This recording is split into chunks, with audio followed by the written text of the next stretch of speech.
Imagine for a moment a person standing waist-deep in the middle of a flowing river.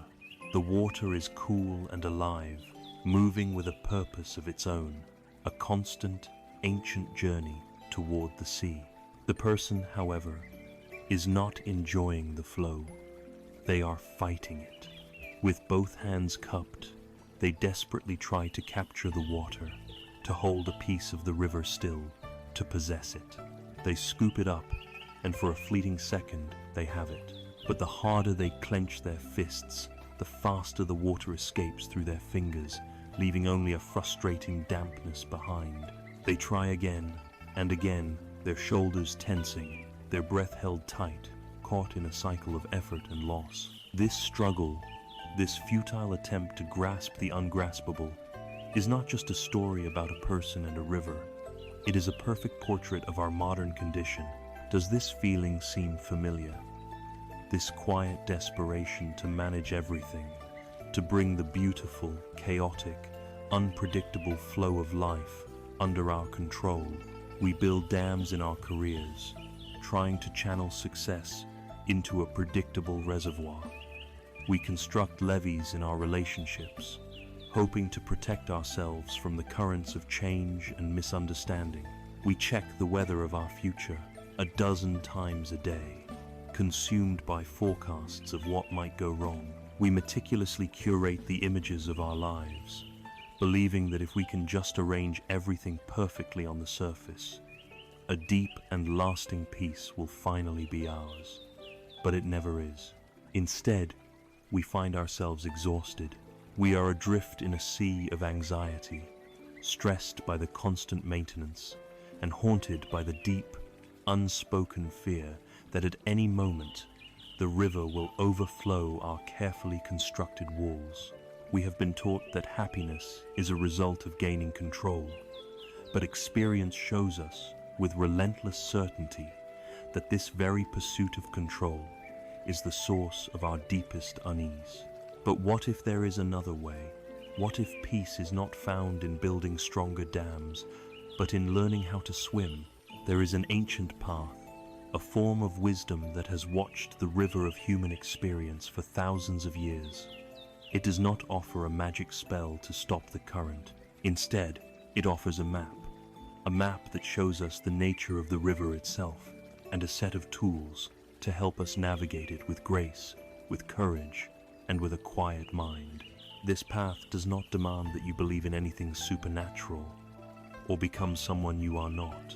It simply invites you to look closely at your own experience, at the way you hold on, and the way you suffer when you refuse to let go.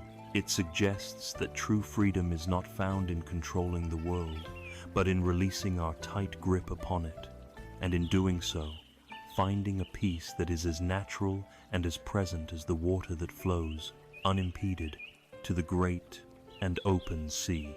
We begin our journey not by looking outward, but by turning our attention inward, to the very mechanism of our own struggle. In the image of the person in the river, we saw the tension, the clenched fists, the fight against the natural flow. But we must ask the fundamental question, why? Why do we clench our fists in the first place? What deep, driving force compels us to wage this exhausting war against reality? The answer is rooted in a profound misunderstanding of where safety and peace are truly found. We believe, in our bones, that control is our shield. We think that by managing outcomes, shaping opinions, and directing the course of events, we are protecting ourselves. The wisdom of the Buddhist path offers a startlingly different perspective. It suggests that this shield is not a shield at all.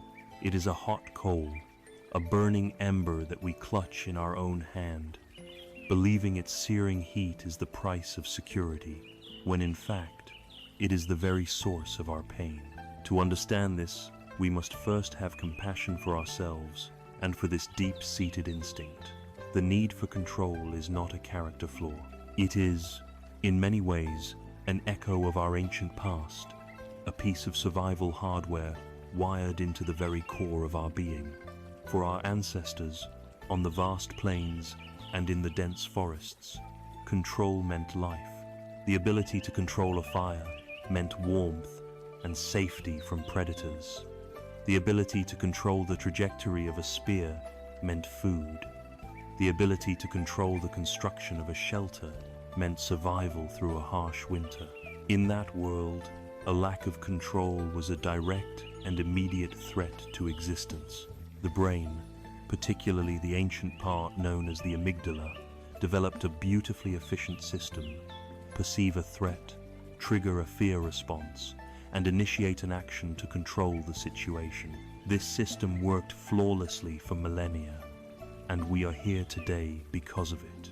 The problem is that this ancient, instinctual hardware is now running in a world it was never designed for. The software of our modern lives has become infinitely more complex. The perceived threats are no longer the saber-toothed tiger or the coming blizzard. The predators we face are abstract, amorphous, and often entirely beyond our influence. They are the stock market's unpredictable swing, the unspoken judgment in a colleague's glance, the algorithm of a social media feed that can make us visible one day and invisible the next. They are the possibility of illness, the uncertainty of a child's future, the ever-shifting landscape of our own emotions. Yet our brain, with its ancient wiring, cannot easily tell the difference. An email from a demanding boss can trigger the same threat response as the growl of a predator in the dark. The fear of public speaking can feel, on a physiological level, like a life or death situation. And so, the old instinct kicks in: danger, control the situation. We try to apply the old solution to a new kind of problem. We try to dominate our partner's feelings. We try to manipulate our boss's opinion. We try to force our chaotic thoughts into neat, orderly lines. It is like trying to fix a complex software bug by hitting the computer with a hammer.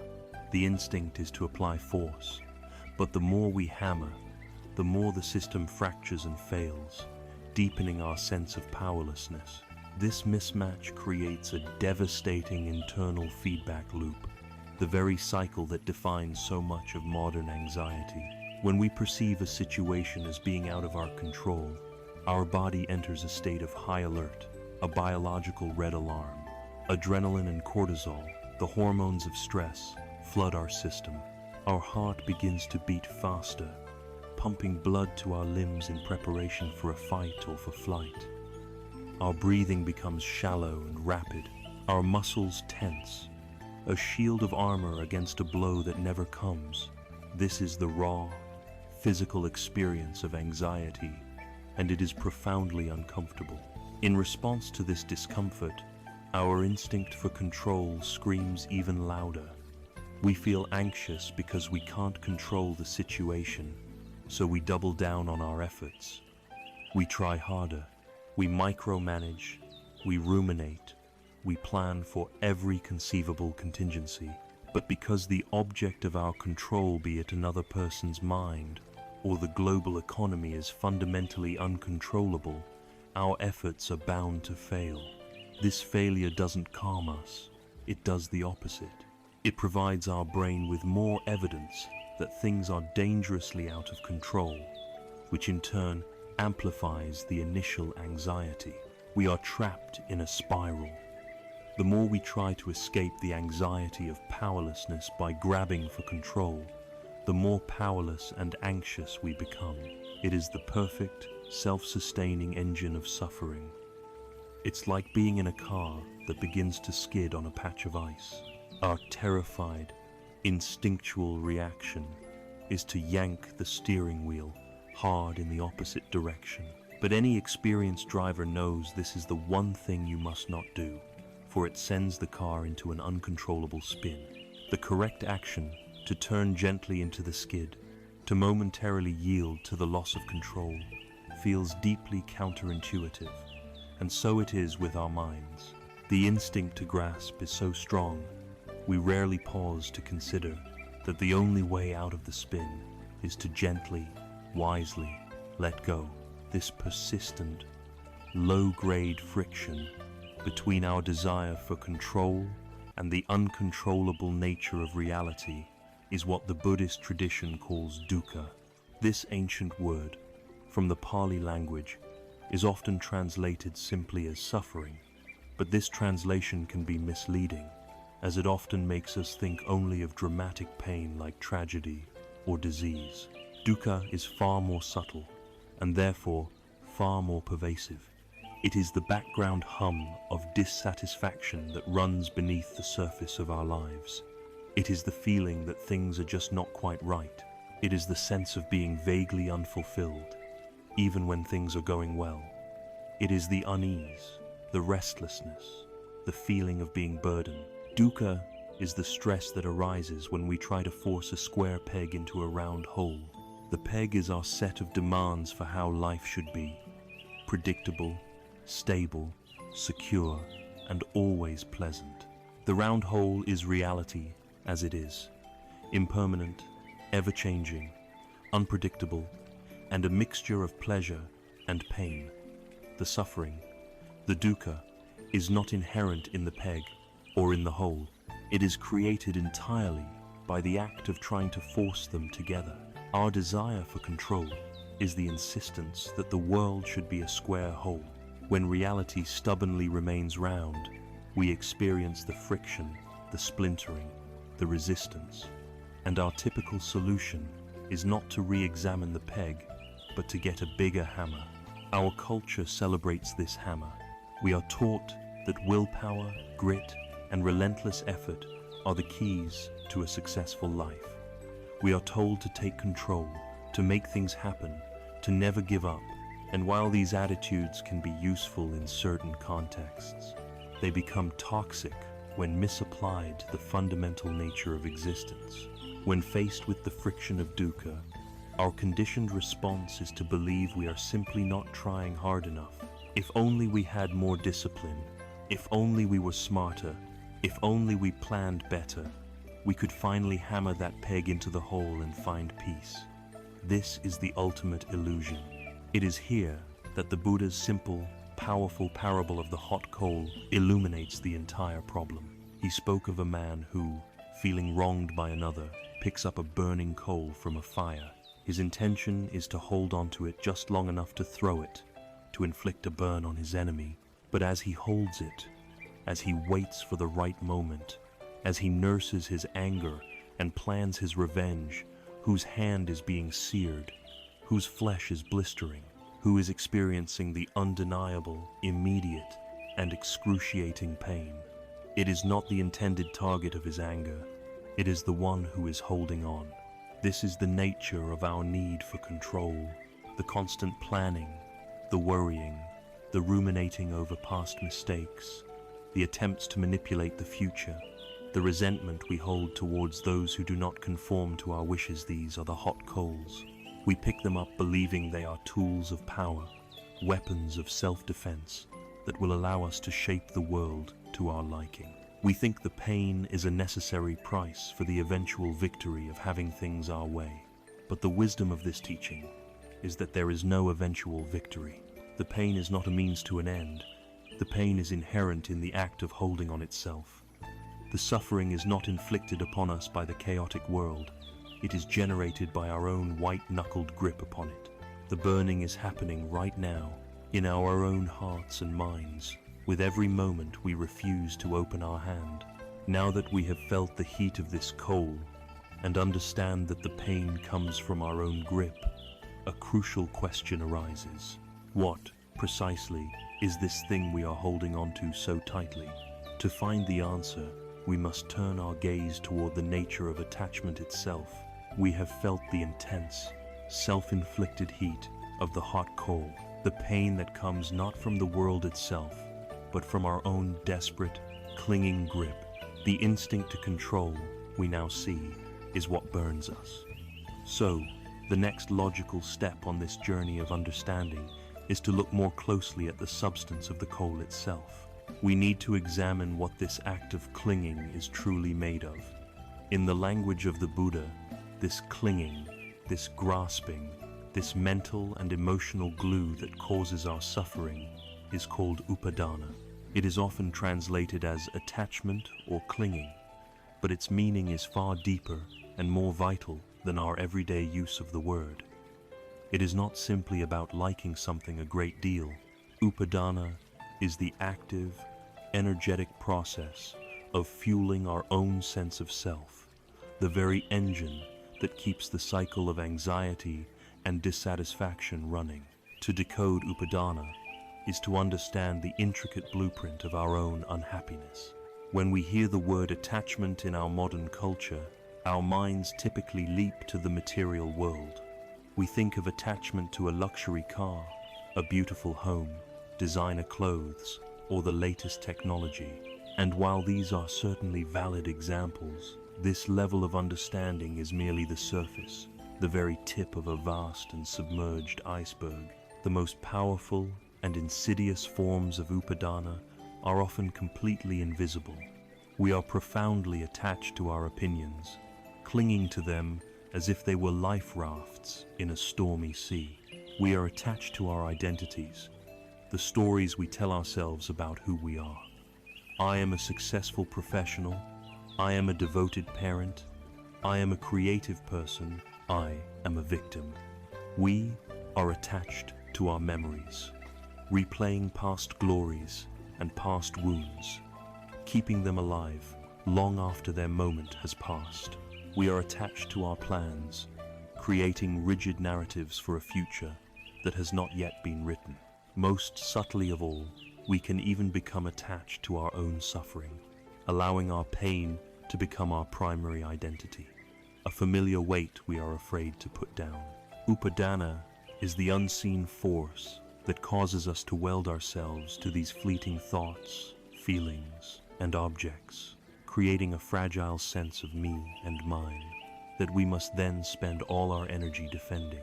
The Buddhist teachings skillfully dissect this process, identifying 4 primary ways in which we cling, 4 flavors of the hot coal we refuse to drop. The first, and most obvious, is the attachment to sense pleasures, known as kama upadana. This is the endless chase for pleasant experiences through our 5 senses and our mind.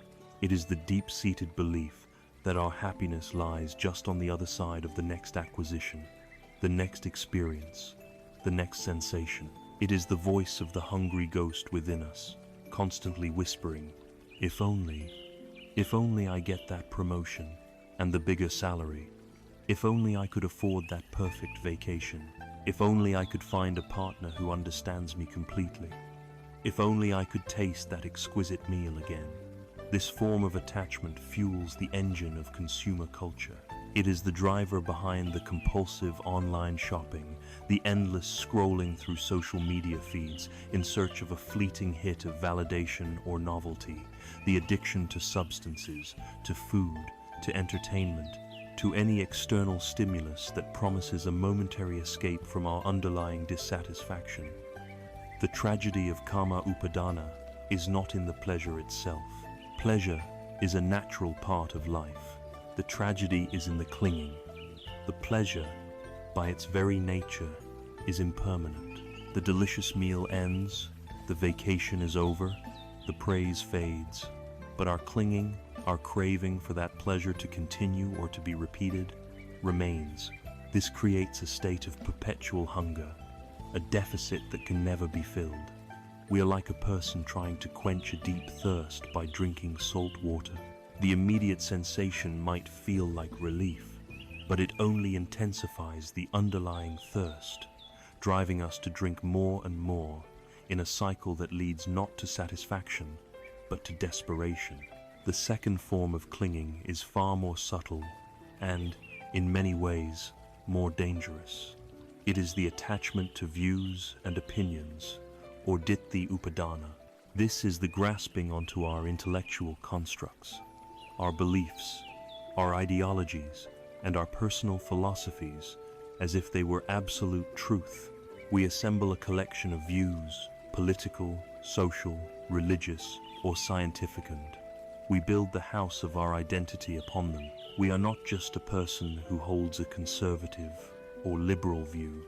We are a conservative or a liberal. Our opinions are no longer simply thoughts passing through our awareness. They become extensions of our very being. The suffering that arises from this is immense and obvious all around us. When our cherished view is challenged, we do not experience it as a simple disagreement or an opportunity for learning. We experience it as a personal attack. Our defenses go up, our adrenaline flows, and our compassion vanishes. The goal is no longer to understand or to find common ground. The goal is to win, to prove that I am right and you are wrong. This is the source of endless, bitter arguments within families, the polarization that cripples societies, and the self-righteous justification for horrific conflicts throughout history. The problem, the Buddha taught, is not in having views. Views are necessary to navigate the world. The problem is in the clinging to them, the transformation of a useful map into an object of worship. This intellectual rigidity makes us blind and deaf, trapping us in an echo chamber of our own making, unable to learn, unable to grow, and unable to connect with the humanity of those who see the world differently. The third type of clinging is the attachment to rites, rituals, and rules, known as Silabata Upadana. For a modern, often secular audience, this may sound like an ancient religious issue, but its expression is alive and well in our contemporary lives. This is the clinging to any external system, practice, or set of habits with the mistaken belief that the perfect execution of the outer form alone will bring about inner transformation or happiness. It is the dieter who becomes so obsessed with counting every calorie and following the rules of their chosen food tribe that they lose all joy in eating and become harshly judgmental of anyone who deviates. It is the corporate employee who rigidly adheres to company policy or the way we've always done it, even when the procedure is inefficient and nonsensical, simply because the familiarity of the rule feels safe. It can even appear in spiritual practice itself, the meditator who becomes proud of how long they can sit, who obsesses over having the right cushion or the right posture, all while losing touch with the core purpose of the practice, which is the cultivation of kindness and wisdom. In all these cases, the tool has become the master. The raft that was meant to cross the river has become a sacred object to be decorated and worshipped on the shore. This form of attachment creates a subtle kind of pride and a rigid sense of self-righteousness, separating us from others and turning a potential path to freedom into just another cage. These first three forms of attachment to pleasure, to views, and to rules are all in service of the fourth and most fundamental clinging of all. This is the root of the tree, the central pillar upon which the entire structure of suffering is built. It is the attachment to a doctrine of self, or Attavada Upadana. This is the clinging to the deeply ingrained, rarely questioned belief that somewhere inside this body and mind there is a solid, continuous, independent entity called me. This I is the protagonist of our life story, the CEO of our actions, the permanent owner of our experiences. We believe this me was born, moves through time, and will one day die, and the project of our entire lives becomes about protecting, promoting, and pleasing this me. We want pleasant sensations for me. We adopt views that define and elevate me. We follow rules that make me feel pure and superior. This deep, instinctual belief in a separate self is the ultimate hot coal, the source of all our fear and insecurity. There is a story that perfectly illustrates this final, most profound attachment. In parts of Asia, a traditional method for trapping a monkey involves a coconut.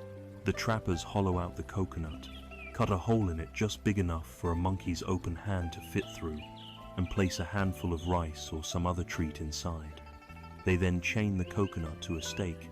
A monkey, drawn by curiosity and greed, will eventually approach. It will slide its slender hand into the coconut, grasp the prize, and form a fist. But now, its fist, clenched around the rice, is too large to be withdrawn through the narrow opening. The monkey is trapped.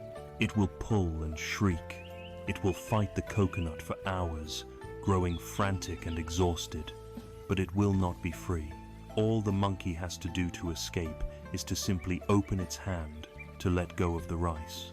But its clinging, its attachment to the prize, is so powerful, so instinctual, that the thought of letting go doesn't even occur to it. It will ultimately sacrifice its freedom, and often its life, for a fistful of rice. We are that monkey. The handful of rice is our cherished, tightly held idea of me, my identity, my story, my successes, my failures, my pain, my pride. And the coconut is the world of conditions that we find ourselves in. We are trapped not by the world, but by our own clenched fist, by our refusal to let go of this fixed concept of who we think we are. The fear of opening our hand feels like the fear of annihilation. Who would I be without my story? Who would I be without my accomplishments, my beliefs, my suffering? We cling because the alternative seems like a terrifying void. And so we see that the hot coal of control is made of this complex substance, upadana, this fourfold clinging to pleasure, views, rules, and most of all, to a self. This is the glue that binds us to our suffering. Why do we cling so fiercely to things that ultimately cause us so much pain? We cling because we are operating under a fundamental illusion about the nature of the things we are trying to hold.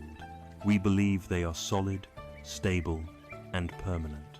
To dissolve this glue of attachment, we must first face the universal, liberating, and often challenging truth of impermanence. We are the monkey with its hand in the coconut, trapped not by the jar, but by our own clenched fist, by our refusal to let go of the rice. We cling to our pleasures, our views, our rules, and our stories of self. The reason we hold on with such desperate strength is because we operate under a pervasive, powerful illusion, the illusion of permanence. We believe the rice in our fist is solid, dependable, and will offer lasting nourishment. We believe the objects of our attachment are stable ground in a chaotic world. The most direct and powerful antidote to this illusion, the wisdom that is the key to unclenching our hand, is the profound understanding of impermanence.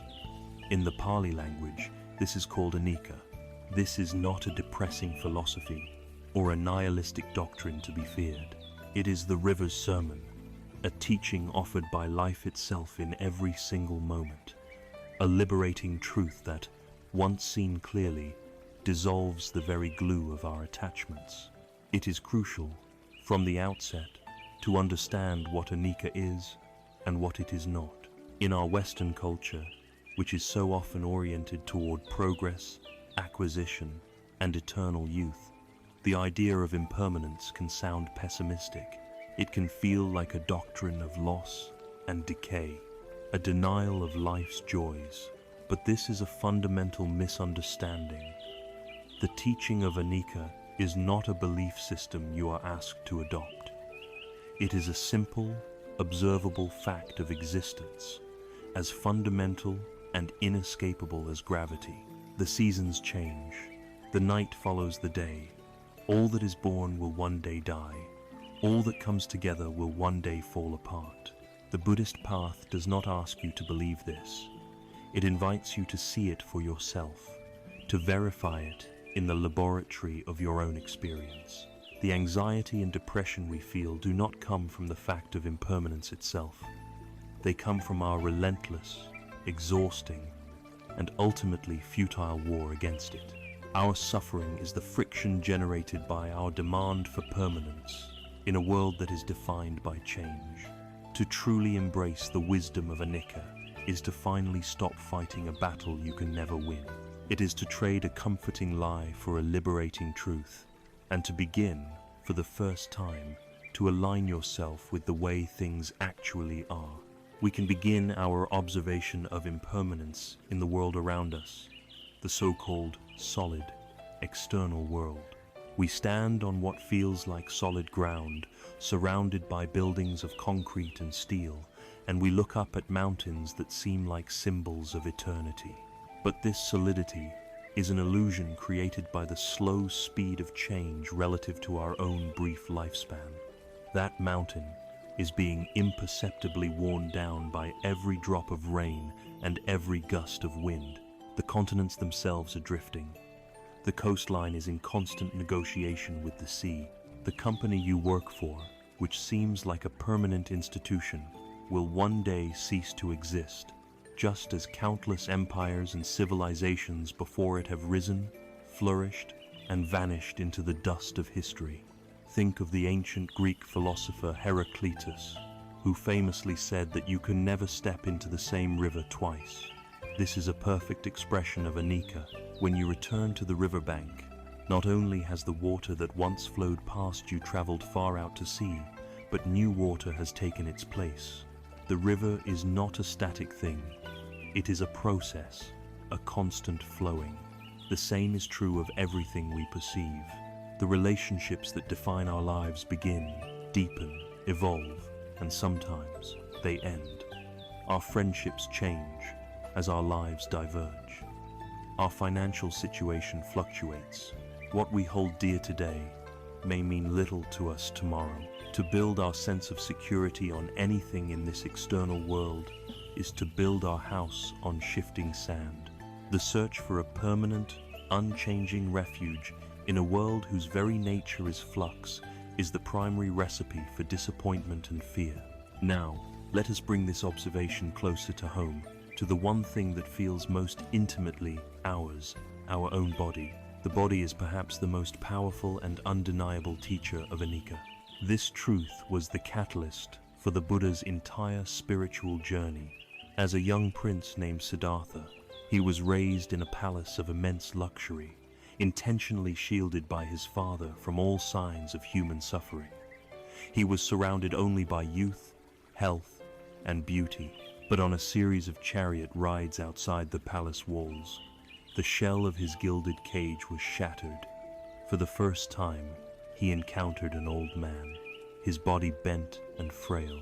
He saw a sick man, his body racked with disease, and finally, he saw a corpse being carried to the cremation ground. These encounters were not philosophical propositions. They were a direct, visceral confrontation with the raw fact of impermanence.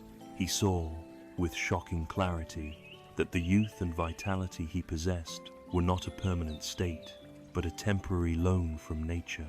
This realization, known as the Four Sights, ignited in him the urgent desire to find a freedom that was not subject to decay and death. We do not need to be a prince to see these same sights. We see them in the mirror every day.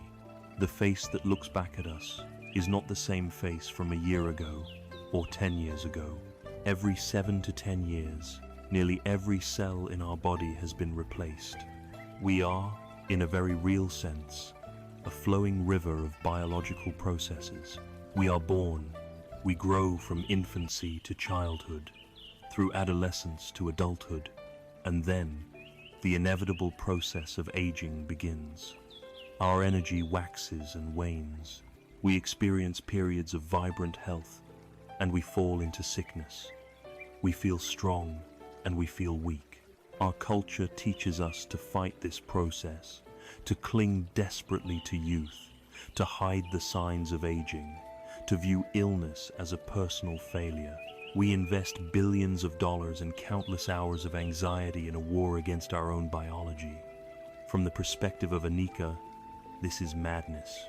To embrace this wisdom is not to neglect the body, but to care for it with kindness and respect as the precious, temporary vessel that it is, without clinging to any particular stage of its journey. It is to accept with grace that this body, like everything else, is a flower that blooms in its own time and will, in its own time, gracefully wilt. The third and most subtle field for observing impermanence is the landscape of our own mind.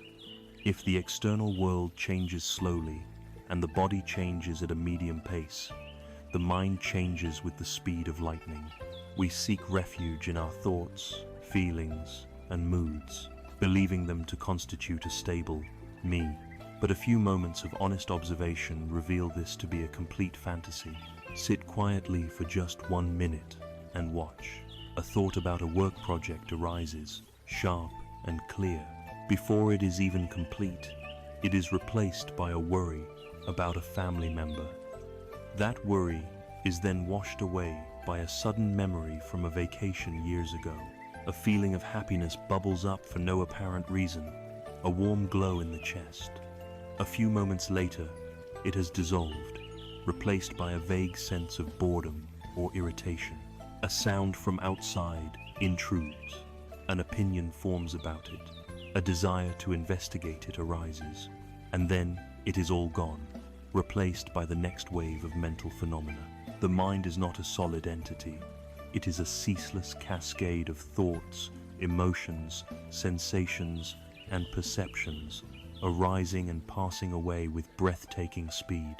There is no stability to be found here. There is no fixed platform, only the flow itself. And yet, we spend our lives engaged in a futile struggle with this flow. We try to grasp and hold on to the pleasant thoughts and feelings, and we try to push away and block the unpleasant ones. It is like trying to catch the wind in a net, or trying to scoop up only the sunlit patches of the river while rejecting the shaded parts. Our entire emotional life is governed by this attachment to the pleasant and aversion to the unpleasant, a struggle that guarantees we are always off balance, always being thrown about by the ever-changing weather of the mind. Peace of mind is not achieved by forcing the mind to be permanently happy or calm. It is achieved by recognizing the transient nature of all mental states and allowing them to arise and pass without being swept away by them. To see impermanence clearly is not to be led into a state of despair. On the contrary, it is the key to appreciating life in its fullness. A flower is so exquisitely beautiful precisely because its bloom is fleeting. A magnificent sunset moves us to awe because we know it will soon fade into darkness. A piece of music can be beautiful only because the notes arise and then fall into silence, creating a dynamic pattern. If a single note were held forever, it would become an unbearable torture. Our lives are meaningful and precious precisely because they are finite. Impermanence is what allows for everything we value: growth, learning, forgiveness, healing, and the possibility of new beginnings. If everything were permanent, we would be trapped forever in our first mistake, our first sorrow, our first ignorance. Change is the engine of grace. By learning to see the world, our bodies, and our minds not as solid things, but as flowing processes, one great, interconnected river, we can finally begin to relax. We can begin to unclench our fist. We can stop fighting the current and learn to float. When we truly, deeply see with the wisdom of Anika that everything we might cling to is like smoke, like a dream, like a flash of lightning in a summer cloud, the impulse to grasp naturally begins to fade. And as it fades, a profound question emerges from the silence. If everything I can perceive from the most distant star to my most intimate thought is in a state of constant, unstoppable flux, then who or what is this I that is doing the perceiving? What is this self that we have been clinging to so desperately with our monkey fist? This penetrating question leads us from the river's sermon on impermanence directly to the liberating heart of the Buddha's teaching, the wisdom of no self. We have stood on the bank of the river and received its sermon. We have watched the relentless, unstoppable flow of existence and have come to see the truth of Anika, of impermanence. We have seen that everything we can possibly perceive the world outside, our own bodies, and the churning contents of our mindsys in a state of constant flux, like a person watching a movie.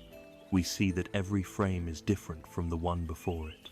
This leads us, with startling and unavoidable logic, to the most profound and challenging question of all. If everything is changing, who or what is the unchanging I that is watching the show? For centuries, we have built our identities, our societies, and our fears around the assumption of a solid, continuous self at the core of our being. The Buddhist path now asks us to do something radical. It asks us to look for it, and it proposes the most liberating discovery a human being can make. That when we look for this separate, permanent self, it cannot be found. This discovery is the wisdom of anatta, or no, self. This is not a teaching that says you do not exist. It is a teaching that says you do not exist in the way you think you do. It is the final, decisive turn of the key that can unlock our clenched fist and set us free. To understand anatta, we must move from being a character in our own life story to being a curious investigator of it. The Buddha suggested a method for this investigation. He proposed that what we call a person is not a single, solid entity, but rather a dynamic process, a temporary gathering of 5 distinct components known in the ancient texts as the 5 skandhas, or aggregates. Imagine your sense of self is like a car. We call it a car, but there is no essential carness independent of its parts. It is a combination of an engine, wheels, a chassis, seats, and so on. If you take all the parts apart and lay them on the garage floor, where is the car? The name is just a convenient label for the functioning assembly. Similarly, what we call a self is a convenient label for the assembly of these 5 flowing processes. The first aggregate is form, or the physical body. This we have already examined. It is the collection of flesh, bone, blood, and breath. As our exploration of Anika showed, this body is a river of change, not a solid object. So, the self cannot be found here. The second is feeling or sensation. This is the raw data that comes in through our senses before we even label it. It is the pure sensation of warmth from the sun, the unpleasantness of a loud noise, the neutral feeling of our feet on the floor. These feelings arise, flicker for a moment, and vanish. They are like bubbles on the surface of the river far, too fleeting and impersonal to be a permanent me. The third aggregate is perception. This is the mind's labeling function. The raw data of a feeling comes in, and perception instantly recognizes it and puts a tag on it. Warmth, loud noise, floor. It identifies shapes as tree or house. It identifies words as praise or insult. This process is also incredibly fast and constantly changing. Our perceptions are deeply conditioned by our past experiences, our culture, and our mood. 2 people can witness the exact same event and have wildly different perceptions of it. This labeling process is a useful function, but it is not a stable, reliable self. The fourth, and perhaps the most complex aggregate, is mental formations. This is the vast category of all our other mental habits and activities. It includes our thoughts, our intentions, our biases, our memories, our dreams, our desires, our aversions, and our deeply ingrained patterns of reaction. This is where we most strongly feel the I resides. I think this, I want that. But when we look closely, we see that this too is a chaotic stream. A thought appears from nowhere, unbidden. A habit plays itself out automatically. We are often driven by intentions we are barely conscious of. These mental formations are the product of all our past conditioning, like currents and eddies in the river formed by the shape of the riverbed. They are processes, not a central commander. The fifth and final aggregate is consciousness. This is the fundamental quality of knowing or awareness. There is seeing consciousness, hearing consciousness, thinking consciousness. It is like a flashlight in a dark room. It illuminates whatever it lands upon: a sight, a sound, a thought, But the flashlight's beam is not the object it illuminates. Furthermore, this consciousness is not a constant, monolithic thing. It arises in dependence upon an object and a sense organ. Seeing consciousness cannot arise without an eye and a visible object. It is not a permanent soul or watcher that exists independently. When we investigate in this way, we find something astonishing. We have taken the car completely apart. We have laid out the body, the feelings, the perceptions, the mental formations, and the consciousness on the floor.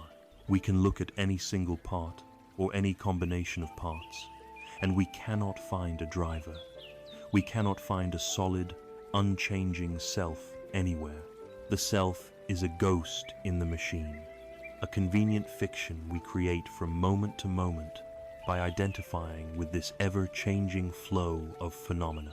The profound practical implication of this insight is beautifully captured in a parable from the Taoist sage Zhuangzi. Imagine you are rowing a small boat across a misty lake at dawn. All is quiet and peaceful. Suddenly, with a jarring thud, another boat collides with yours. Immediately, your peace is shattered. Anger flares up. You think, "Who is this idiot? Watch where you're going." Your heart pounds, and you turn, ready to yell at the careless person who has so rudely disturbed your morning. But as you look, you see that there is no one in the other boat. It is an empty boat, one that has simply broken free from its mooring and has been carried into your path by the wind and the current. In that instant of seeing, what happens to your anger?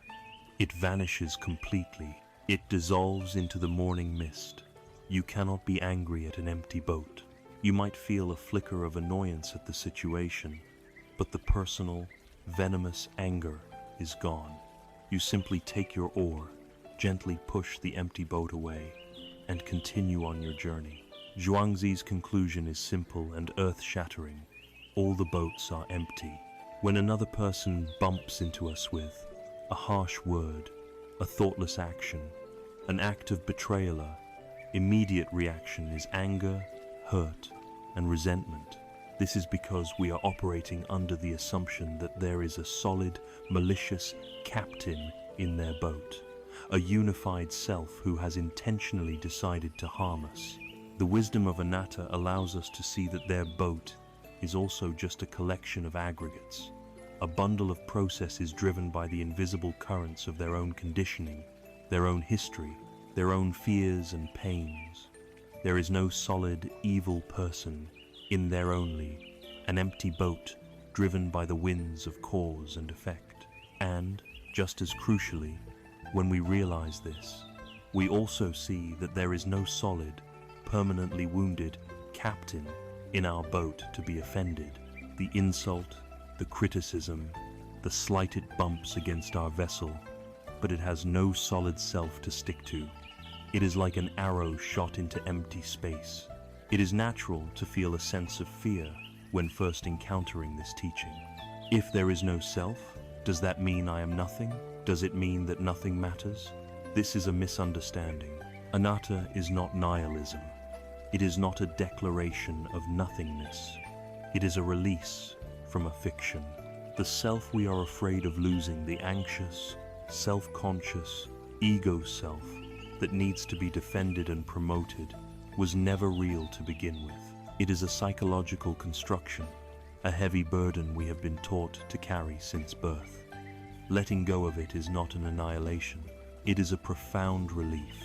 It is like waking from a stressful dream. In the dream, the danger felt real. Your character felt real. When you wake up, you are not destroyed. You are simply free from the dream's drama. Realizing the truth of anatta does not mean you cease to function. It means you can function with incredible freedom without being trapped in the melodrama of the ego. The practical benefits of this shift are immense. Think of how much of our daily anxiety is rooted in self-consciousness, in the constant, nagging question, what do they think of me? When the me is seen to be a fluid process rather than a solid statue, this question loses its terrifying power. We can act more spontaneously, more authentically, less burdened by the need for approval. Criticism and praise lose their sting and their addictive allure. When someone criticizes you, you can listen to the feedback objectively, seeing if there is anything useful in it, without feeling that your core being is under attack. When someone praises you, you can enjoy it, but you don't cling to it as a confirmation of your worth, because your worth is no longer tied to this fragile, constructed self. And perhaps most importantly, this understanding is the gateway to true compassion. When we look at another person, even one who is acting harmfully, we no longer see a monster.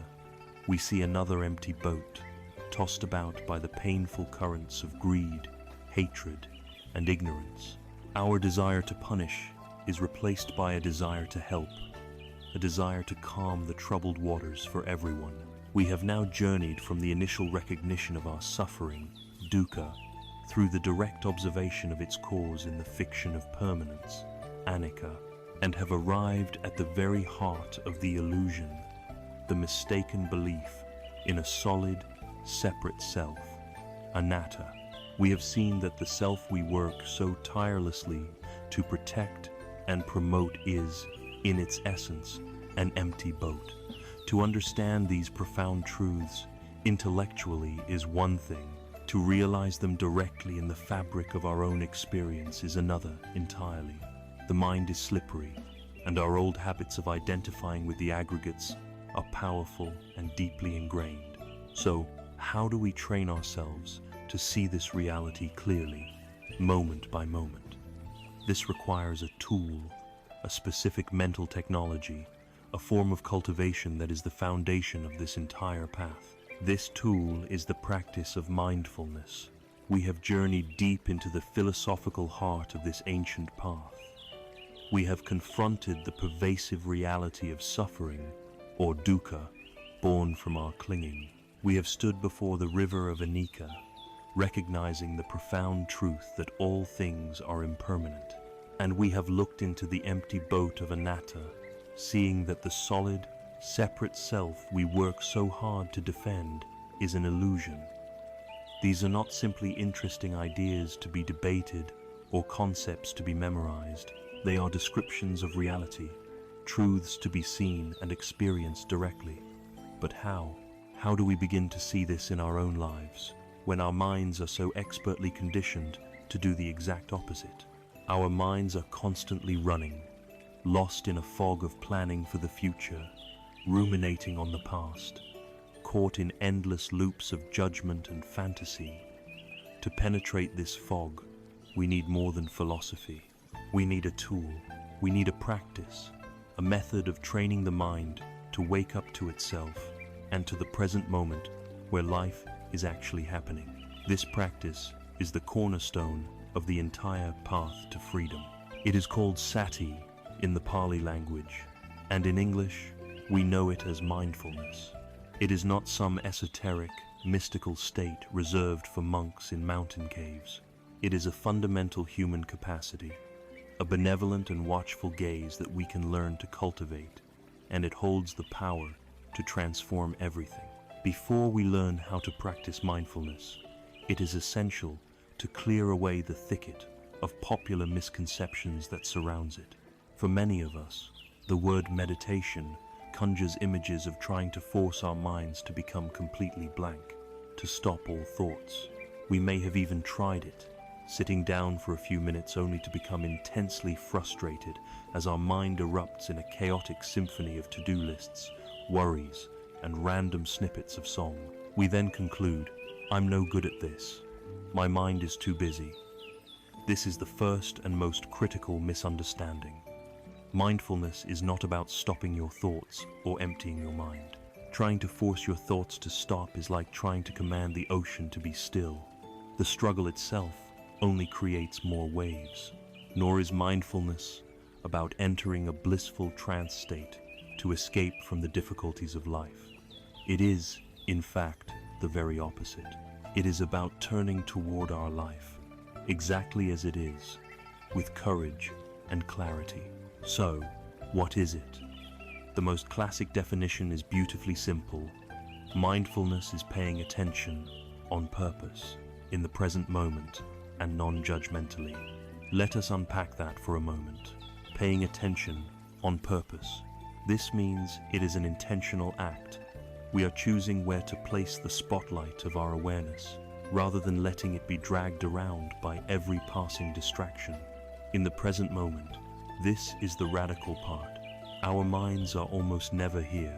They are rehearsing a future conversation or relitigating a past argument.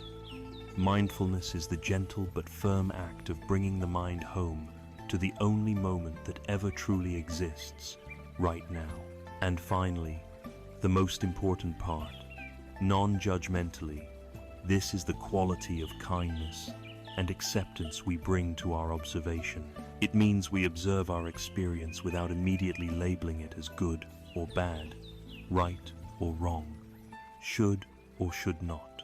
We adopt the attitude of a curious and benevolent scientist, observing a natural phenomenon. When a biologist looks at a cell through a microscope, they don't get angry at the cell for dividing or frustrated with it for metabolizing. They simply watch with keen, open interest to understand its nature. Mindfulness is applying this same impartial, gentle curiosity to the cells of our own experience, our thoughts, our feelings, and our bodily sensations. To cultivate this quality of mind, we need a training ground, a mental gymnasium. This is the role of formal sitting meditation. And just like going to a gym, we need a simple exercise to begin with. The most common and accessible exercise is to use the breath as our anchor. Find a comfortable place to sit. You don't need a special cushion or a complicated posture. A simple chair works perfectly well. Sit in a way that is upright but not stiff, allowing your body to be both relaxed and alert. You can close your eyes gently or leave them slightly open with a soft, unfocused gaze. Now, simply bring your attention to the physical sensation of your breathing. You don't need to change it, control it, or breathe in any special way. Just feel it. You might notice the coolness of the air as it enters your nostrils and the warmth as it leaves, or you might rest your attention on the gentle rising and falling of your abdomen or chest. Rest here, feeling the simple, rhythmic sensation of one breath after another. Now, here is the most important instruction of all. Within a few seconds, or perhaps a few minutes, you will notice that your mind has wandered away. It will have been hooked by a thought, a sound, a memory, a plan. The moment you notice this has happened, the moment you wake up from the train of thought, is a moment of victory. This is not a failure. This is the core of the practice. The goal is not to have a mind that never wanders. The goal is to notice when it has wandered. When you do notice, your task is simple. First, you can silently and gently acknowledge where the mind went, perhaps with a soft mental note, like thinking or worrying. Then, without any self-criticism, without any sigh of frustration, you gently, kindly, and patiently guide your attention back to the physical sensation of the breath. That is all. The mind will wander again, 1,000 times, and 1,000 times you will gently and kindly guide it back. The practice is not about staying perfectly focused on the breath. The practice is the gentle, repeated act of returning. Each return is like a push-up for your attention muscle, strengthening your capacity to be present. While formal meditation is the training ground, the true purpose of mindfulness is to bring this quality of awareness into the messy, beautiful, and complicated reality of our daily lives. The game is not played on the cushion, it is played in the world. We can practice mindfulness in any moment. You can try it with a simple act like drinking a cup of tea. Instead of gulping it down while scrolling through your phone, can you take a moment to be fully present? Feel the warmth of the cup in your hands. See the steam rising. Notice the aroma. Take a sip and be fully present with the taste and the feeling of the warm liquid This is mindful drinking. You can do it while walking, feeling the sensation of your feet, making firm contact with the earth, step after step. You can do it while washing the dishes, feeling the warmth of the water on your hands and seeing the iridescent soap bubbles, transforming a mundane chore into a moment of peace. You can practice mindful listening. When a loved one is speaking to you, can you offer them the gift of your full, undivided attention, listening to understand, rather than just waiting for your turn to speak? Each of these moments is an opportunity to come home to the present. As we practice this, both formally and informally, something remarkable begins to happen. We start to notice a space opening up in our lives. Normally, our experience is a very compressed sequence. Stimulus, then instant reaction. Someone says something harsh, stimulus, and anger immediately flares up, reaction. We receive bad news, stimulus, and fear instantly takes hold, reaction.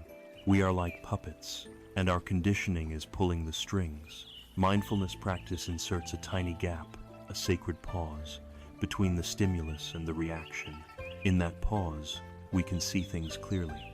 The harsh word comes in, and because we have been practicing, we can feel the heat of anger beginning to rise in our chest. We can see the angry thoughts beginning to form in our mind.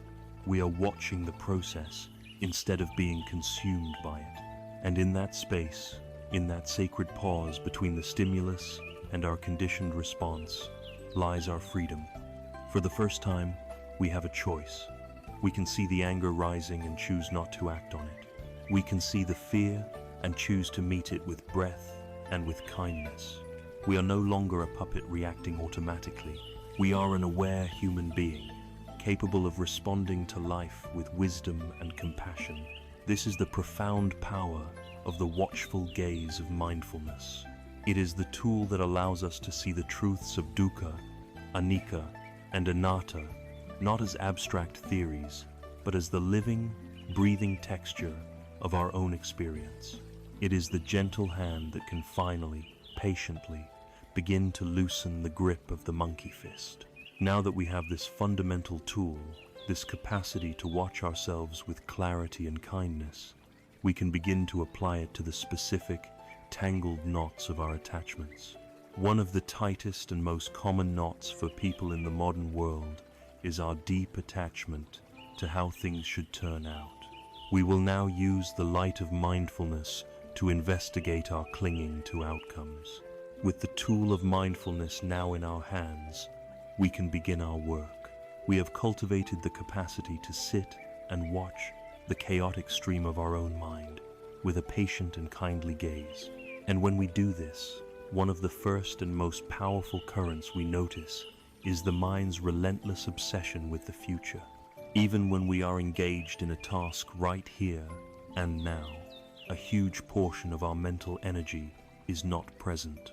It is time traveling forward, projecting, predicting, rehearsing, and above all, worrying. It is living in the imagined result before the action has even been completed. This constant projection is a primary source of our anxiety. We are trying to live in two places at once, the present moment where our body is, and the future moment where our hopes and fears reside. The Buddhist path offers a profound antidote to this division. It teaches us the subtle art of focusing all our energy on the integrity of our actions in the present, while simultaneously releasing our white-knuckled grip on the fruits of those actions. This is the practice of letting go of our attachment to outcomes. It is absolutely vital to understand that this teaching is not a call for passivity, apathy, or resignation. It can be easily misinterpreted as a justification for not trying, a fatalistic shrug of the shoulders in the face of challenges. Why bother planting the field if the harvest is uncertain? This is not at all the message. In fact, the practice of releasing attachment to outcomes allows us to act with more power, more clarity, and more courage, because our precious energy is no longer being squandered and dissipated by the anxieties of what if. The key lies in understanding the crucial difference between diligent, wholehearted effort, and anxious, desperate clinging. Diligent effort, what the Buddhist path calls right effort, is the art of pouring 100% of your attention and skill into the process at hand. It is about the quality of the action itself. Right now, when you are writing, you focus on the clarity of each sentence. When you are listening to someone, you focus on receiving their words with your full presence. When you are building something, you focus on the integrity of each joint and measure. The mind is unified with the action. It is absorbed, present, and engaged. There is a quiet joy in this kind of work, a satisfaction that is intrinsic to the activity itself. Clinging, on the other hand, is the state of being physically present but mentally absent. Your hands may be performing the task, but your mind is in a frantic negotiation with the future. Will my boss be impressed with this report? What if my presentation fails? Will this person I'm helping be grateful? Will this act of kindness make them love me? This mental state is saturated with fear. It contaminates the present action with the poison of neediness, and it makes the process itself a source of stress and misery. Imagine a master archer preparing to shoot an arrow. Her entire being is focused on the process. She feels the solid ground beneath her feet, the smooth wood of the bow in her hand, the tension of the string against her fingertips. Her attention is on her posture, her alignment, and the rhythm of her own breath. In the moment of release, her focus is total. This is the domain of her skill.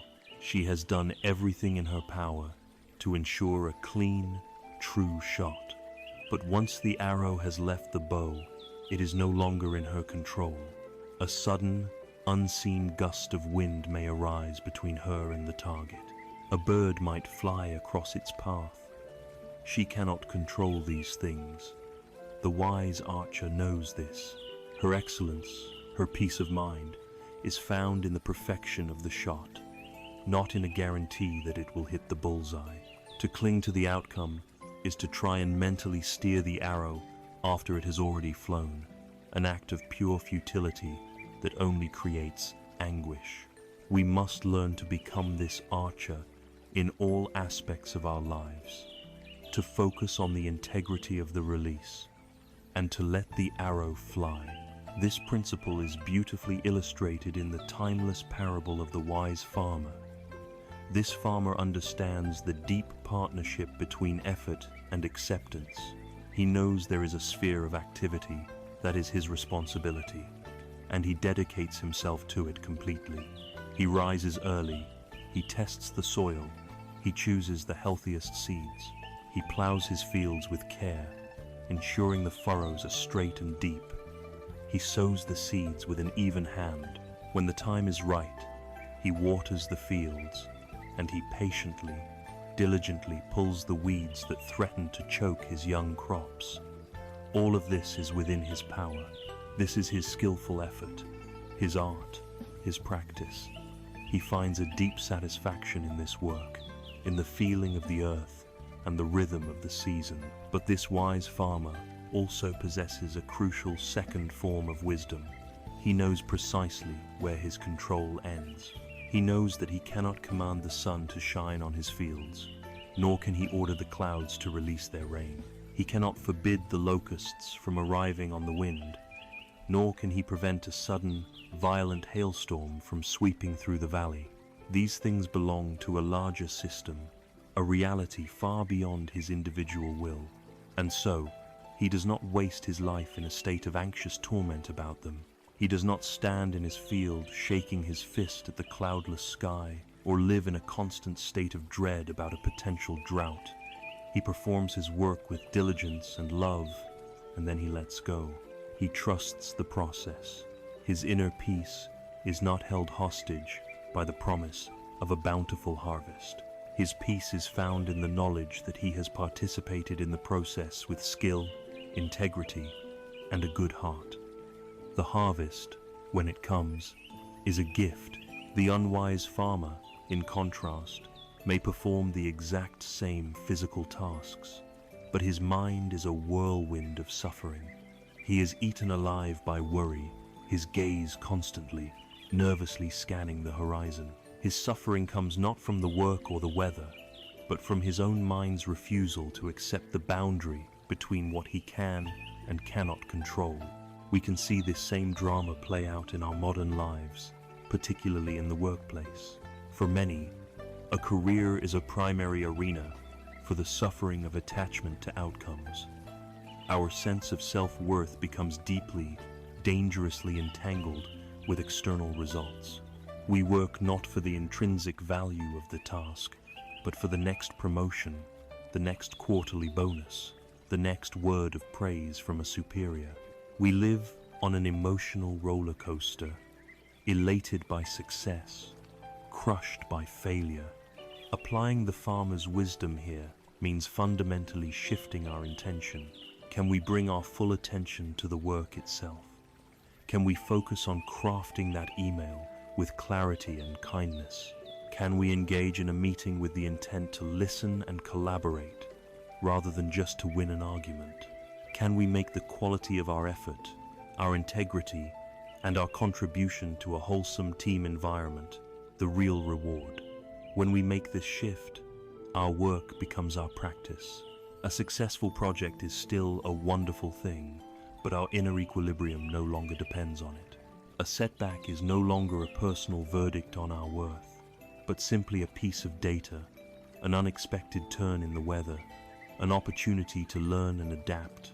Nowhere is this practice more challenging and more rewarding than in the realm of our personal relationships. Here, our attachments are often sticky, with a lifetime of hopes and fears. We often enter into relationships with a hidden, unconscious contract of expectations. I will be vulnerable with you, so you must never hurt me. I will support your dreams, so you must fulfill my emotional needs.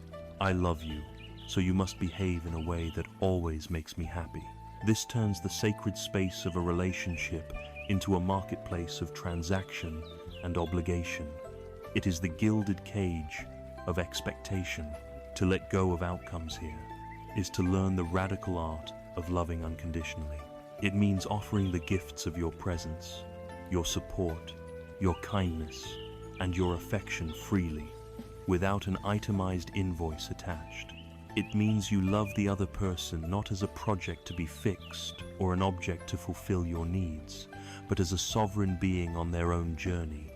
This does not mean becoming a doormat or abandoning healthy boundaries. It is not an acceptance of disrespect or harm. It is a shift in the source of our own peace. Our peace comes from the knowledge that we are acting from a place of love, that we are tending our side of the garden with care. How the other person chooses to respond, whether their weather is sunny or stormy, is their own sphere of control. By focusing on the quality of our own love and letting go of the need to control their reaction, we liberate both ourselves and them.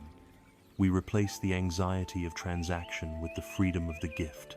In the end, whether we are in a field, an office, or the landscape of a human heart, the principle remains the same.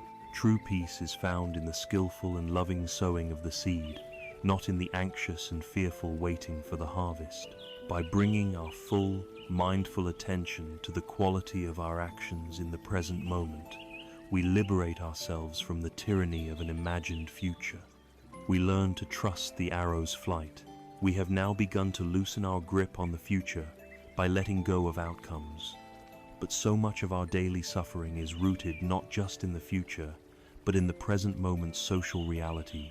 Our energy is constantly being consumed by another powerful form of attachment, our desperate need for the approval and validation of others. We will now turn the steady, gentle light of mindfulness onto our complex relationship with praise and blame. We have begun the delicate work of loosening our grip on the future, learning to sow the seeds of our actions with care, while releasing our anxious attachment to the harvest. This is a profound step toward peace. Yet, even as we free ourselves from the tyranny of what will be. We often remain completely shackled in the present moment. We find ourselves trapped in an invisible prison, its bars forged from a single, pervasive question. What do they think of me? This craving for the approval of others, this desperate need for validation and fear of judgment, is one of the most powerful forces in human life. It dictates what we wear, what we say, what we dare to dream, and what we hide in shame. We are social creatures, and this deep-seated need for acceptance is wired into our very DNA. For our distant ancestors, being accepted by the tribe was the key to survival. Exile was a death sentence. But in our modern world, this ancient survival mechanism has become a primary engine of our suffering. It is a hunger that can never be satisfied, and it holds our inner peace perpetually hostage. The Buddhist path offers a way to find freedom, not by becoming a cold-hearted hermit, but by discovering a source of stability within ourselves that is not swayed by the shifting winds of praise and blame. Let us first approach this dilemma with compassion. The desire to be liked is not a personal failing or a sign of weakness. It is a biological imperative, a testament to our nature as beings who thrive on connection. The problem is that this deeply ingrained need is now being exploited and amplified on an unprecedented scale. We no longer live in small tribes of 150 people whose opinions were rooted in direct experience of us. We now live in a global village, connected to a digital world where we can be perceived, judged, and rated by millions. Social media platforms have engineered a system that directly hijacks this ancient need, weaponizing it for engagement. The like button delivers a tiny, addictive hit of validation. The comment section becomes a public square for both adoration and abuse. We meticulously curate our online personas, presenting a highlight reel of our lives in the desperate hope of earning positive feedback. We are performing constantly. The result is a pervasive, low-grade social anxiety. We monitor our words, we censor our true feelings, we live in fear of misspeaking, of being misunderstood, of being cancelled. We have handed the remote control for our own emotional well-being to an anonymous, fickle, and often cruel crowd. We become a weather vane, spinning frantically with every passing breeze of opinion. And a weather vane knows no peace. The wisdom of the Buddha provides a powerful story that acts as a blueprint for reclaiming our sovereignty.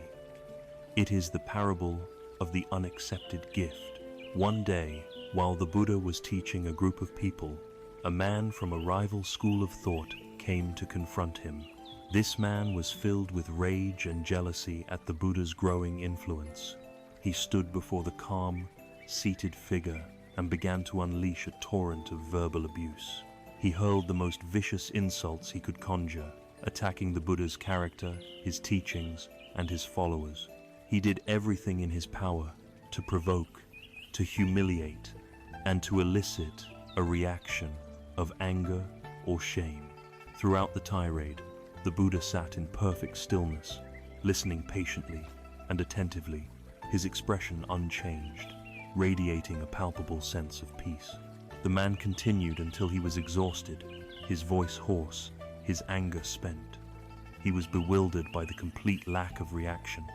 The wall of peace was impenetrable. When the man finally fell silent, the Buddha looked at him with compassion and asked a simple question. "My friend," he said, "if you purchase a gift for someone and you go to their home and offer it, but that person does not accept your gift, to whom does the gift then belong?"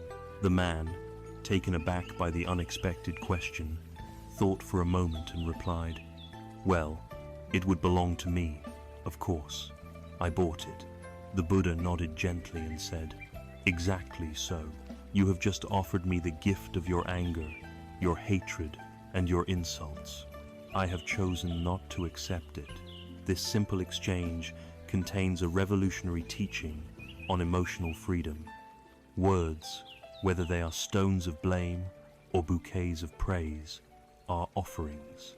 They are a product of another person's mind, shaped by their own unique history, their present mood, their insecurities, their worldview, and their conditioning. They are about them. They have absolutely no inherent power over us until we actively choose to receive them. We have to mentally sign for the package. When someone offers you the gift of their anger, you have the right to refuse delivery. When you do, the anger does not vanish into thin air. It remains with the one who generated it. This simple principle shifts the entire locus of power from the external world to our own internal choice. It teaches us that our inner peace is not something that can be given or taken away by others. It is something we must guard through our own mindful awareness. To cultivate this ability, we can use the metaphor of the mind as a stainless mirror. A perfect mirror has a single function: to reflect what is before it exactly as it is, without distortion and without being changed by the reflection. When an image appears in the mirror is not stained by it. When the image is gone, the mirror does not cling to it. It remains clear, open, and ready for the next reflection. We must train our minds to have this mirror-like quality when faced with praise and blame. Let's first consider praise, which we might not see as a problem. But praise can be a sweet poison. When we receive praise and cling to it, it inflates the ego, that very sense of a solid, important me that is the root of our suffering. We become addicted to that feeling, and then we live in fear of it being withdrawn. We start to contort ourselves, to repeat the behaviors that earned the praise, no longer acting authentically, but performing for our next hit of validation. The mindful practice when receiving praise is to feel it fully. Acknowledge the kindness of the person offering it. Feel gratitude, but then let it pass. Let it be a beautiful reflection that dances across the mirror of your mind and then fades, leaving the mirror unstained. You do not build your house on the unstable ground of praise. Blame and criticism are, of course, far more challenging. They are the unwanted reflections. The practice here is more involved. When criticism arrives, the first step is to use mindfulness, to simply notice the immediate, raw, physical reaction, the tightening in the chest, the heat rising in the face, the clenching in the jaw. We simply breathe with these sensations, allowing them to be there without immediately launching into our defensive story. This is the sacred pause. In that pause, we can then perform a skillful two-part analysis. We can look at the content of the criticism as a scientist might look at data. We ask, is there any truth here, even 10%? Is there a piece of feedback buried in this anger that could help me learn and grow? If the answer is yes, we can extract that useful information with gratitude, as if finding a small jewel in a pile of mud. The rest of it, the anger, the projection, the unfairness, we can then consciously choose to leave behind. We recognize it as the other person's gift, their burden, and we politely refuse to accept it. The mirror reflects the unpleasant image, but we do not allow it to scratch or stain the glass. If we are no longer building our identity on the shifting sands of other people's opinions, where do we find our foundation? The alternative is to build our house on the unshakable bedrock of our own internal values and intentions. Our sense of worth is relocated. It now comes from our commitment to living with integrity, compassion, and wisdom to the best of our ability. In each moment, the questions that guide our life change. Instead of asking, did they like it? Or, what will people think? We begin to ask, did I act from a kind heart? Was my intention wholesome? Did I speak truthfully and skillfully? Did I learn from my mistakes? The answers to these questions are within our own domain. They are not dependent on the applause or condemnation of the crowd. When we live from this internal compass, we develop a new kind of dignity. We are no longer a frantic weather vane, spinning with every social breeze. We become like a mountain, grounded and stable, able to feel the winds of praise and blame blow across our surface without being uprooted by them. This freedom from the judgment of others is not a cold, arrogant detachment. It is the warm, compassionate, and stable heart of one who has found their true home within themselves. It is the peace of knowing that your worth is not up for public debate. It is learning to trust the clear, silent reflection in the stainless mirror of your own awakened mind. We have now worked to release our clinging to the future by letting go of outcomes, and our clinging to the present by freeing ourselves from the opinions of others. Yet, there is another powerful anchor that holds us back, a ghost that constantly haunts the present moment, coloring it with its sorrow and bitterness. This is our attachment to the past or regrets, our grievances, and even our most cherished memories. We will now turn our attention to the profound and healing art of letting go of that which has already gone. We have begun the courageous work of freeing ourselves from the chains of the future by releasing our attachment to outcomes, and from the chains of the present by releasing our dependence on the opinions of others. But even as we find some footing in the here and now, we may notice a powerful force that constantly pulls us backward. It is the ghost of the past. It haunts the quiet rooms of the present moment, whispering tales of regret, replaying scenes of shame, and projecting old grievances onto new situations. For many of us, the past is not a memory. It is a heavy sack filled with rocks that we carry on our back every single day. The weight of what we did, what we failed to do, what was done to use it, exhausts us, drains our vitality, and prevents us from walking freely and lightly in the life that is available to us right now. The wisdom of the Buddhist path offers us a way to put down this immense burden, not by denying the past, but by understanding its true nature and its proper role in our lives. It teaches us that the past is a place of reference, not a place of residence. Let us first examine the anatomy of regret. Regret is one of the most painful and useless states of the human mind. It is more than just a memory of a past mistake. It is a form of self-torture, an obsessive rumination where the mind becomes a courtroom. In this cruel inner theater, we are simultaneously the prosecutor, presenting endless evidence of our failure, the defendant, unable to offer any new defense, the judge, who repeatedly delivers a guilty verdict, and the jury, who endlessly condemns. We replay the scene over and over, tweaking the details, imagining different outcomes, bathing in a toxic cocktail of guilt and shame. We are caught in a loop, believing on some deep, irrational level that if we punish ourselves enough, if we suffer enough over what happened, we can somehow retroactively change it, or at least atone for it. But the past is uniquely immune to our efforts. It is the one thing that is absolutely, irrevocably fixed. All this mental self-flagellation does not alter the past by one iota. It does not help anyone we may have harmed, and it most certainly does not help us. It is a pure squandering of our life energy, pouring our vitality into a black hole. With mindfulness, we can learn to see the difference between a simple memory and neutral recollection of a past event and the painful, emotionally charged story of regret that we superimpose upon it. The Buddha offered a beautifully simple and profound parable to illustrate the proper relationship with our past experiences. It is the story of the raft. Imagine a traveler who finds himself on the bank of a vast, turbulent river. The current is strong, the water is deep, and the other side, a place of safety and peace, seems impossibly far away. There is no bridge to cross, and no ferry to carry him.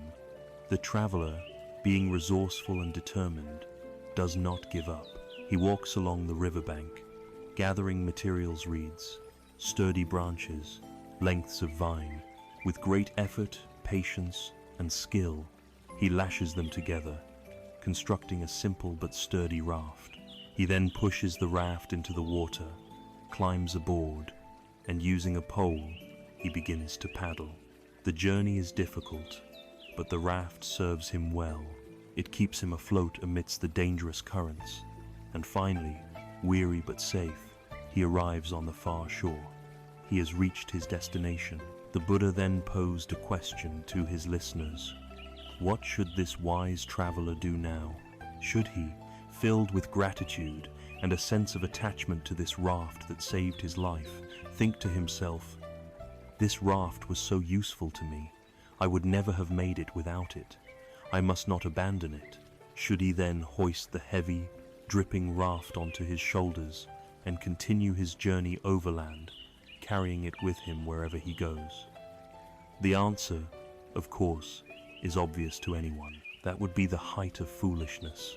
The raft, which was once an essential tool for liberation, would now become an absurd and crippling burden.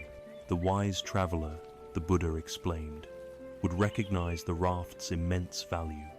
He would be filled with gratitude, and he would then leave the raft on the riverbank, perhaps for another weary traveler to use, and he would continue his journey inland, light, free, and unencumbered. This parable is a direct teaching on how to relate to our past. The treacherous river is the suffering and confusion of life. The far shore is peace, wisdom, and liberation. The raft represents everything, absolutely everything, that has brought you to this present moment.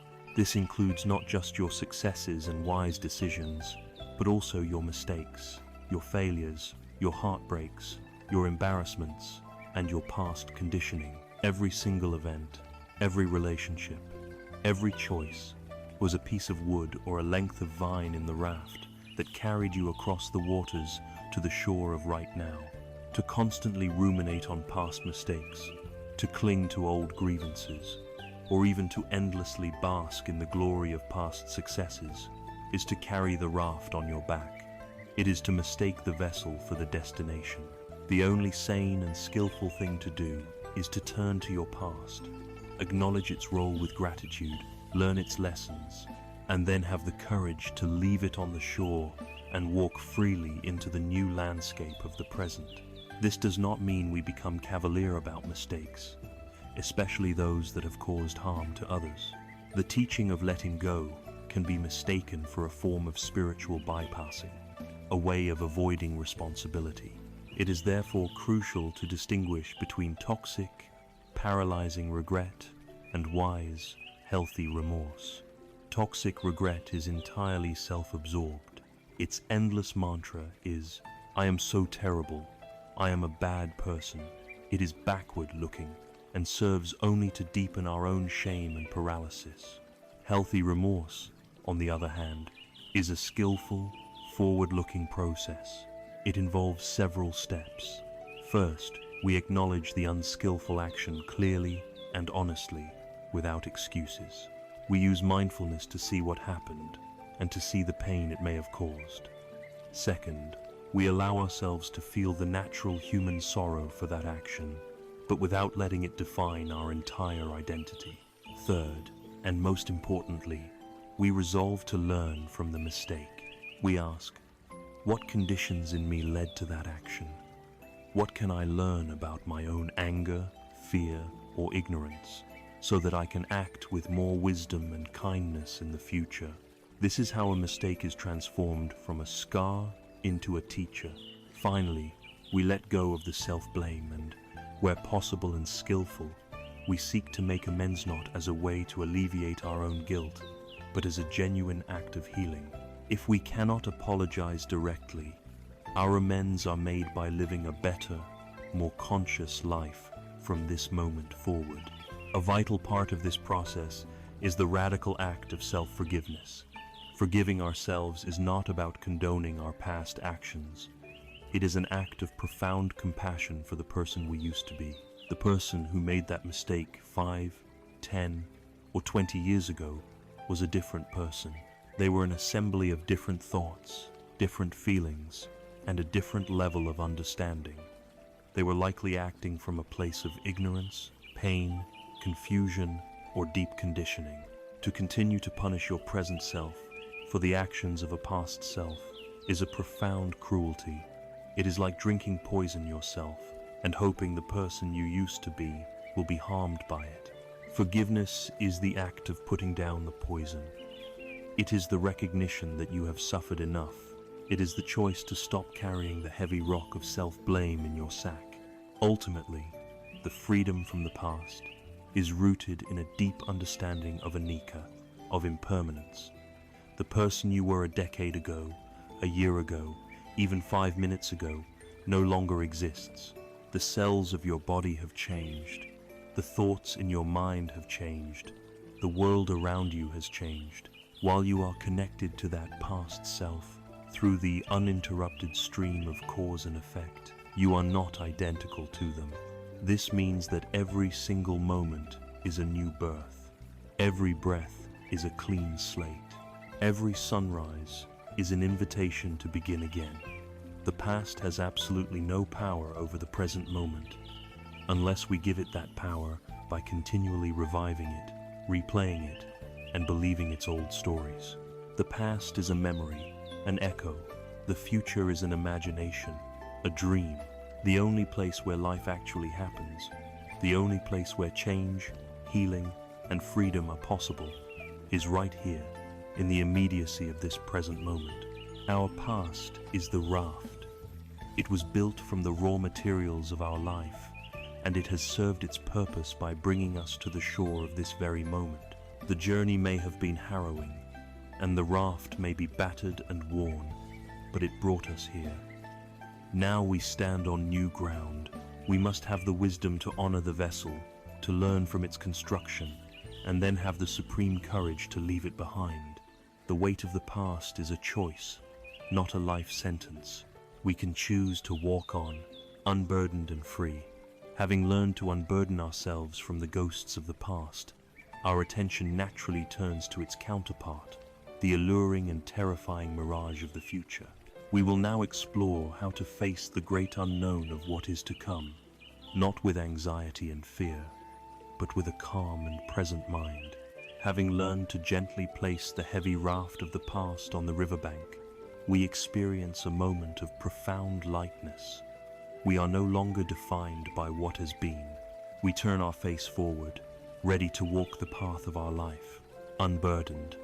But as we look ahead, we are met not with a clear and sunlit road, but with a thick, impenetrable fog. This fog is the future. It holds everything we hope for and everything we dread. We cannot see through it. We do not know if the path will be smooth or rocky, if it will lead to green valleys or treacherous cliffs. And the mind's immediate, instinctual reaction to this vast uncertainty is fear. This fear has a name: anxiety. It is the frantic, desperate need to know what's coming, to prepare for every possible danger, to control the uncontrollable.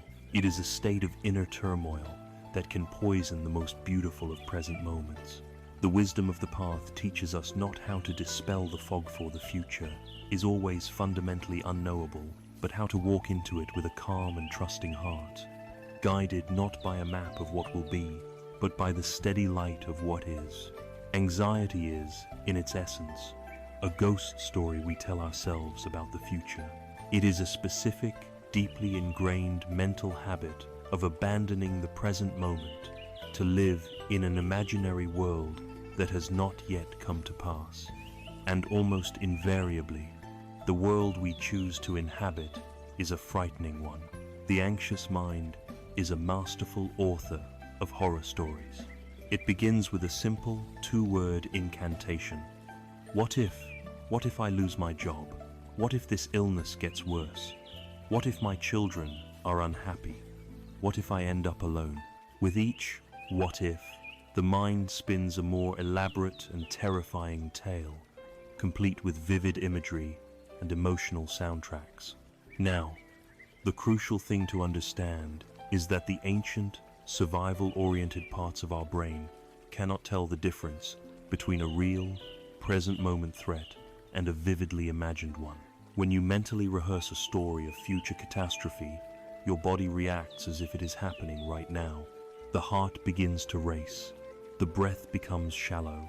Stress hormones like cortisol and adrenaline flood your system, and your muscles tense for a fight that exists only in your imagination.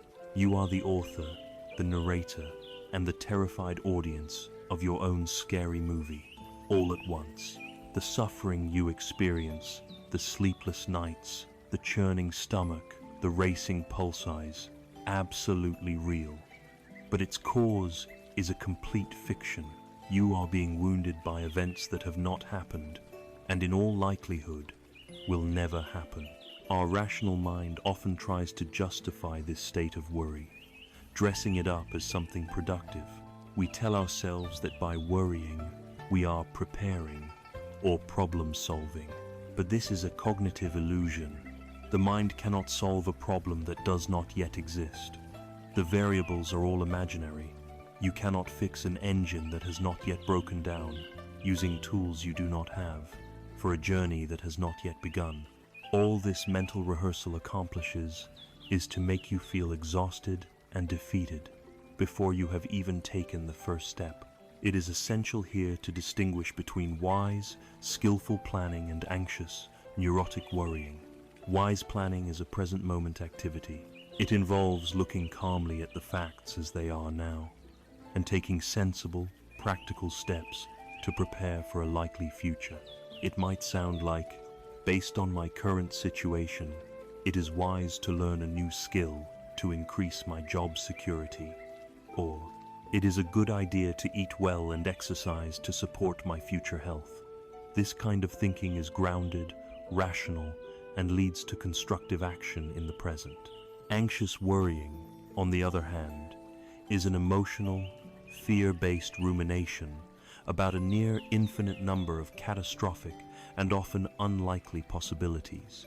It sounds like, what if there's a recession and I get laid off and I can't find another job and I lose my home? It is a fantasy that creates real suffering and paralyzes us in the here and now. The most powerful metaphor for learning to walk with uncertainty is the image of a person carrying a lantern on a dark path. Imagine you must undertake a long journey on foot through a dense and unfamiliar forest, and you must travel at night. The darkness is absolute. The path ahead is invisible, filled with unknown twists, turns, exposed roots, and loose stones. To attempt this journey in total darkness would be terrifying and foolish. But you are not in total darkness. You are carrying a small, humble lantern. This lantern does not have the power to illuminate the entire forest. It cannot show you the end of the path or your final destination. It casts only a small, simple pool of light right at your feet, illuminating the next step, and perhaps the one after that. Just enough. The anxious traveler would stand at the edge of the forest, paralyzed with fear. They would complain, "This lantern is useless. I need to see the whole path. I need to know all the dangers that lie ahead. I cannot possibly start until I know exactly what is coming." And so, they would remain stuck, terrified by the vast darkness that lies beyond their tiny circle of light. The wise traveler, however, understands and respects the nature of the lantern. They know that this small circle of light is all they have, and it is all they need. They do not waste their energy trying to pierce the overwhelming darkness beyond. Instead, they bring their full and complete attention to the small patch of ground that is illuminated before them. They study it carefully. They see the route they need to step over, the stone they need to avoid. They take one safe, secure step into that light, and then a miracle happens. As they move forward, the circle of light moves with them, revealing the next patch of ground, and the next, and the next. By focusing only on the single step that is illuminated, by trusting that the light will be sufficient for the step that is required, they can traverse the entire, long, and dangerous path with a sense of calm, presence, and security. This is the very essence of living with the unknown. The dark forest is the future. The lantern is your mindfulness, your present moment awareness. We cannot see our whole life stretching out before us, but our awareness, when we bring it home to the present, always illuminates exactly what is needed for this one step. It shows us the one conversation we need to have, the one email we need to write, the one kind action we need to perform, the one breath we need to take. Peace is not found in possessing a magical map of the whole forest. Peace is found in learning to walk with the humble and completely sufficient light of this present moment. So, what is the practical instruction when you find yourself lost in the mental fog of anxiety? The practice is simply to come home. When you notice your mind has been hijacked by a what-if story, when you feel the physical signature of anxiety in your body, the instruction is to gently but firmly interrupt the narrative. The most effective way to do this is to return to your senses, to the undeniable reality of your body. Feel the solid ground beneath your feet. Feel the weight of your body in the chair. Notice the air on your skin. And most powerfully, bring your full attention to the physical sensation of your breath. The breath is your most faithful anchor to the now. It is never happening in the past or in the future. It is always right here. Take one conscious breath in and one conscious breath out. Feel the rising and the falling. This is not about suppressing or fighting the anxiety. It is simply about shifting the spotlight of your attention from the scary story in your head to the simple, solid reality of your embodied experience. Each time you do this, you are like the traveler in the dark, choosing to look at the illuminated ground at your feet, rather than staring into the terrifying darkness ahead.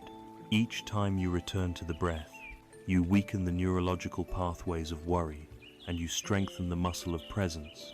The future is a concept, a dream. The past is a memory, an echo. Life itself, the only place we can ever feel, learn, heal, or act, is now.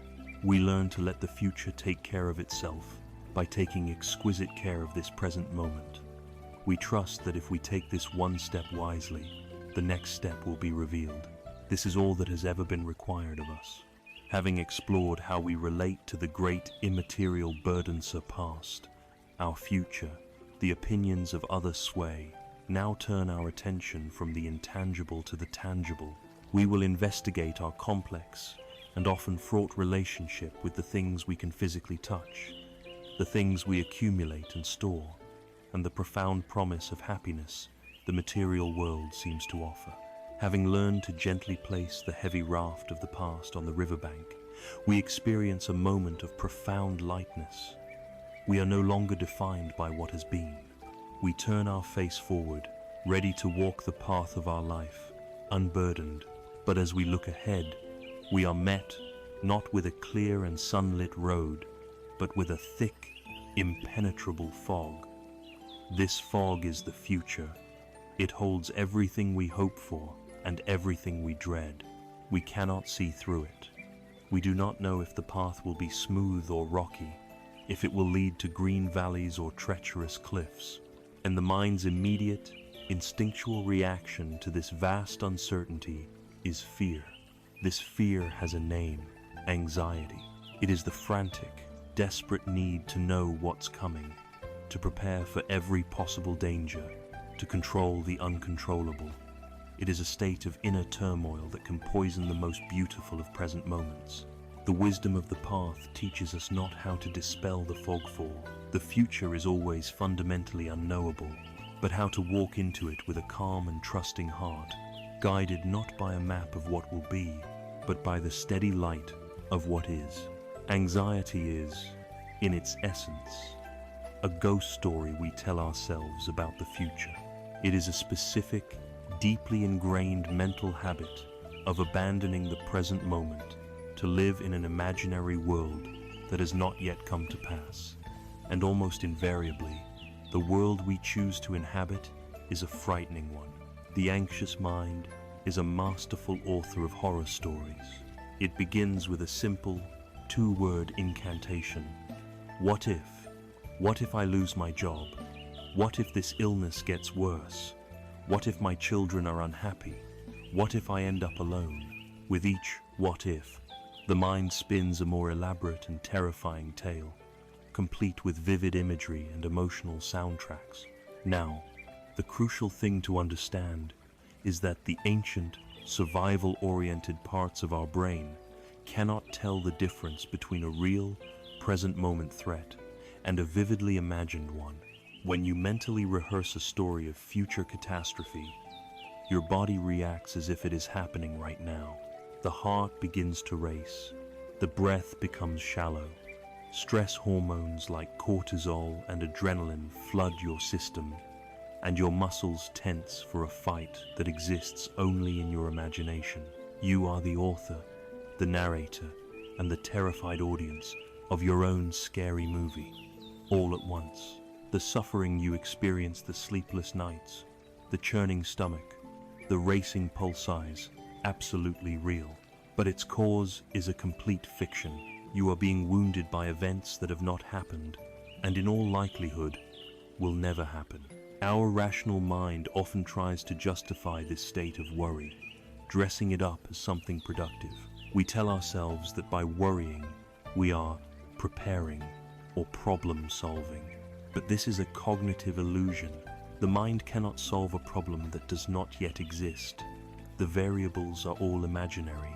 You cannot fix an engine that has not yet broken down, using tools you do not have, for a journey that has not yet begun. All this mental rehearsal accomplishes is to make you feel exhausted and defeated before you have even taken the first step. It is essential here to distinguish between wise, skillful planning and anxious, neurotic worrying. Wise planning is a present moment activity. It involves looking calmly at the facts as they are now and taking sensible, practical steps to prepare for a likely future. It might sound like, based on my current situation, it is wise to learn a new skill to increase my job security, or it is a good idea to eat well and exercise to support my future health. This kind of thinking is grounded, rational, and leads to constructive action in the present. Anxious worrying, on the other hand, is an emotional, fear-based rumination about a near infinite number of catastrophic and often unlikely possibilities.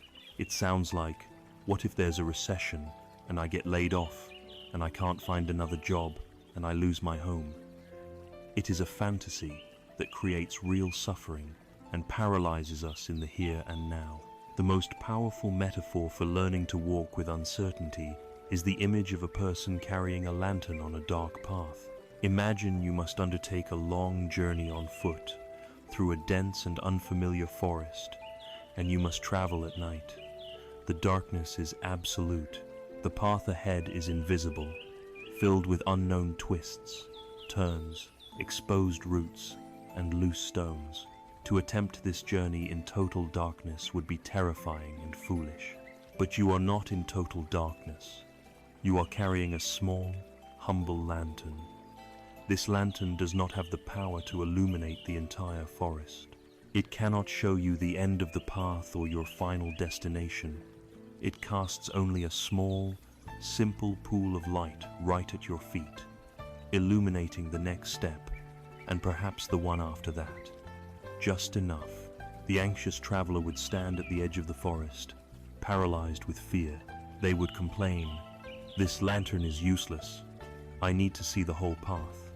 I need to know all the dangers that lie ahead.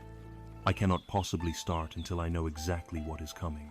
And so, they would remain stuck, terrified by the vast darkness that lies beyond their tiny circle of light. The wise traveler, however, understands and respects the nature of the lantern. They know that this small circle of light is all they have, and it is all they need. They do not waste their energy trying to pierce the overwhelming darkness beyond. Instead, they bring their full and complete attention to the small patch of ground that is illuminated before them. They study it carefully, They see the route they need to step over, the stone they need to avoid. They take one safe, secure step into that light. And then a miracle happens. As they move forward, the circle of light moves with them, revealing the next patch of ground, and the next, and the next. By focusing only on the single step that is illuminated, by trusting that the light will be sufficient for the step that is required, they can traverse the entire, long, and dangerous path with a sense of calm, presence, and security. This is the very essence of living with the unknown. The dark forest is the future. The lantern is your mindfulness, your present moment awareness. We cannot see our whole life stretching out before us, but our awareness, when we bring it home to the present, always illuminates exactly what is needed for this one step. It shows us the one conversation we need to have, the one email we need to write, the one kind action we need to perform, the one breath we need to take. Peace is not found in possessing a magical map of the whole forest. Peace is found in learning to walk with the humble and completely sufficient light of this present moment. So what is the practical instruction when you find yourself lost in the mental fog of anxiety? The practice is simply to come home. When you notice your mind has been hijacked by a what-if story, when you feel the physical signature of anxiety in your body, the instruction is to gently but firmly interrupt the narrative. The most effective way to do this is to return to your senses, to the undeniable reality of your body. Feel the solid ground beneath your feet. Feel the weight of your body in the chair. Notice the air on your skin. And most powerfully, bring your full attention to the physical sensation of your breath. The breath is your most faithful anchor to the now. It is never happening in the past or in the future. It is always right here.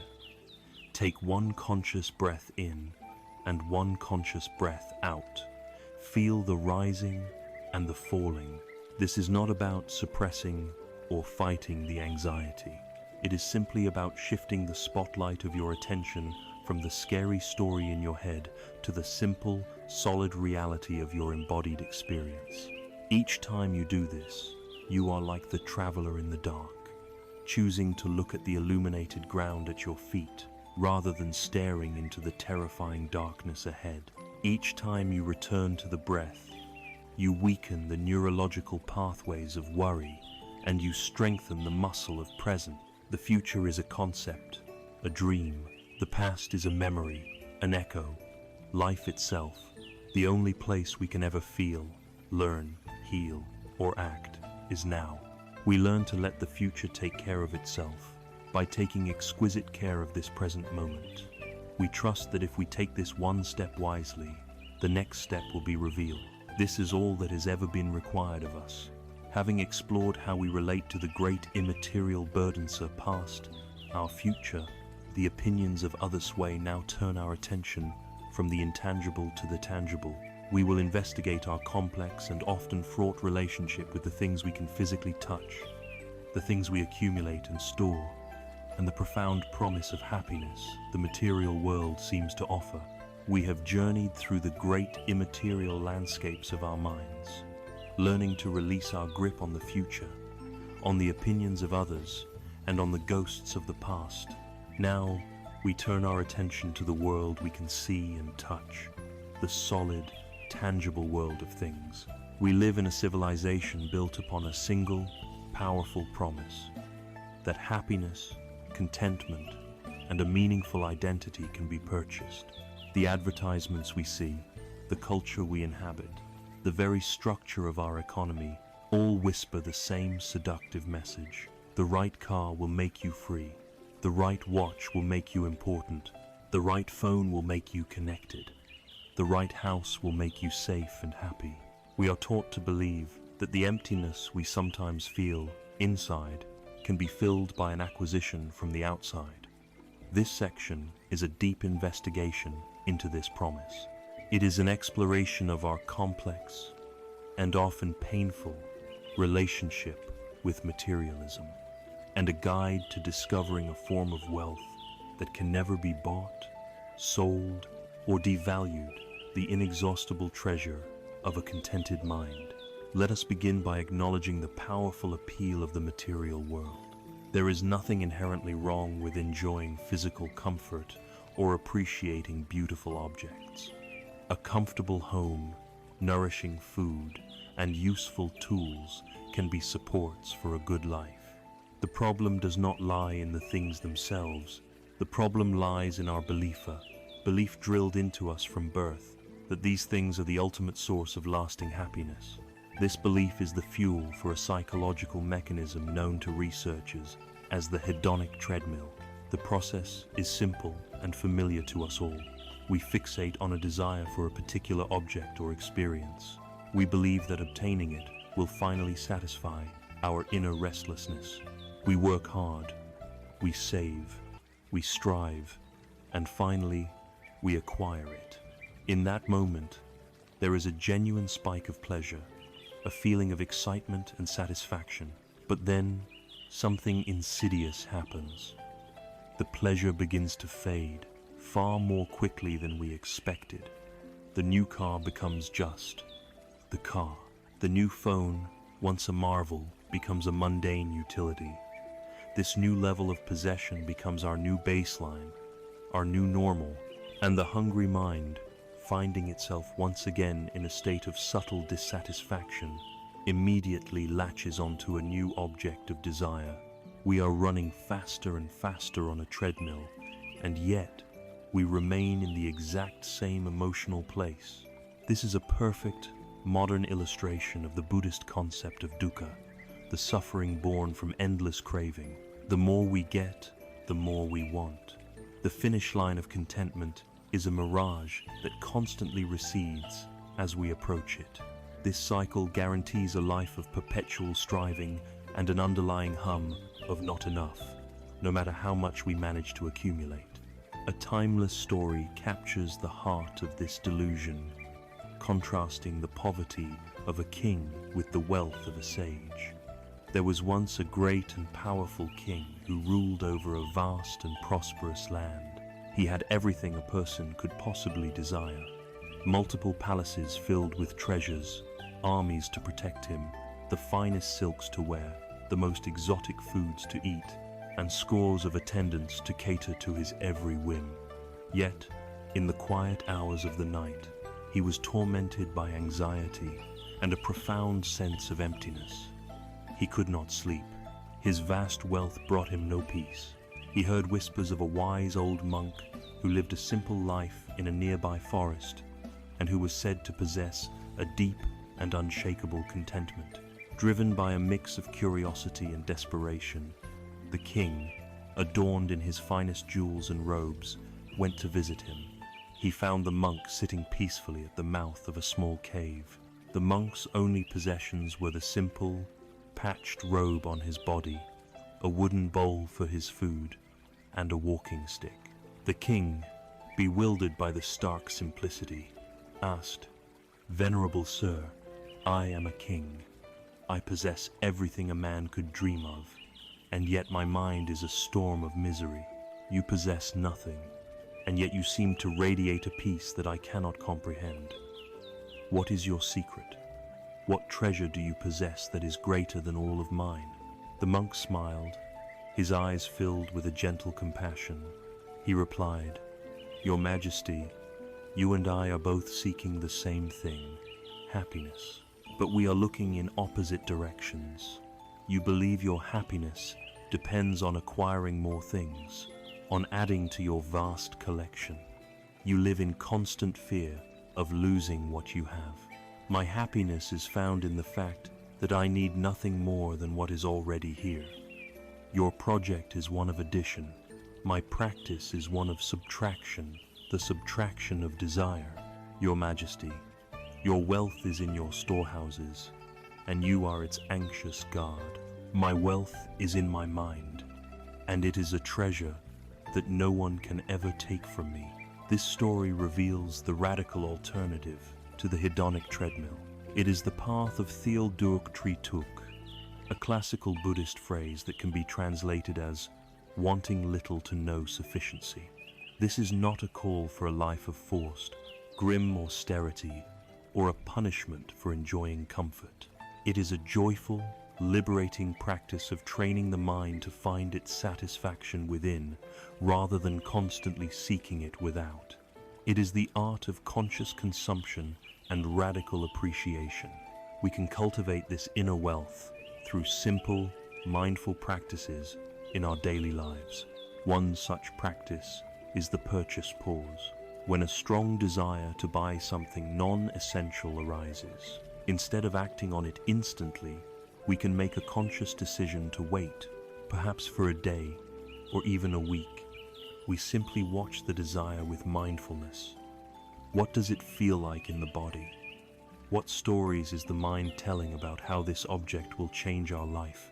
More often than not, we will discover that the intense energy of wanting fades on its own. We realize it was the fantasy of acquisition that was so exciting, not the object itself. Another powerful practice is to conduct a regular gratitude inventory. Our minds are conditioned to focus on what is missing, on the next thing we need to acquire. We can consciously counteract this by taking time to intentionally bring to mind all that we already have. This does not have to be dramatic. Can we feel a genuine sense of gratitude for the roof over our head, for the fact that we have food to eat today, for the clean water that comes from the tap? Can we feel gratitude for the simple miracle of our own body, for the eyes that see and the lungs that breathe? Can we appreciate the relationships we have, the moments of connection and kindness? This practice actively rewires our brain, shifting it from a default state of perceived lack to a state of genuine abundance, regardless of our bank balance. When we cultivate this inner feeling of richness, the frantic need to acquire more things naturally begins to quiet down. If lasting happiness is not found in the accumulation of things, then where do we find it? The path points us toward inexhaustible sources of joy that are always available, entirely free, and independent of our material circumstances. We can discover the joy of stillness, the deep pleasure and peace that arises from a quiet, meditative mind. This is a contentment that comes not from a new stimulus, but from the cessation of our inner chatter. We can discover the joy of human connection, the richness that comes from offering our full, mindful presence to another person, from listening deeply and speaking kindly. This is a form of intimacy that no amount of money can buy. We can discover the profound and surprising joy of generosity. The materialistic mindset is always focused on, what can I get? The practice of generosity flips this entirely, asking, what can I offer? Whether it is a material gift, our time, or simply a word of encouragement, the act of giving connects us to others, dissolves our sense of separation, and generates a powerful feeling of purpose and happiness. And we can discover the joy of nature, the simple, priceless, and awe-inspiring pleasure of watching a sunset, walking in a park, or listening to the sound of rain. These are the true treasures, the real wealth that nourishes the human spirit. In the end, we come to see that true wealth is not the accumulation of possessions, but the liberation from the craving for them. It is the discovery that our own mind, when calm and content, is the most precious treasure in the universe. It is the profound and liberating wealth of the person who, like the monk in the story, truly needs nothing, and therefore possesses the freedom to enjoy everything. Having now examined our attachment to the tangible world of things, we delve even deeper into the subtle workings of the mind. We will now turn the light of our awareness onto one of the most fiercely defended and deeply rooted attachments, the attachment to being right. We have walked a long and transformative path together. We have learned to loosen our grip on the uncertain future and on the immutable past. We have untangled our self-worth from the ever-changing opinions of others and have begun to question our deep attachment to the material world. We are becoming lighter, more present, but now we must turn our attention to one of the most subtle, intimate, and fiercely guarded of all our possessions, our own rightness. Think of the last time you were in a disagreement, whether about politics, a personal matter, or some trivial fact.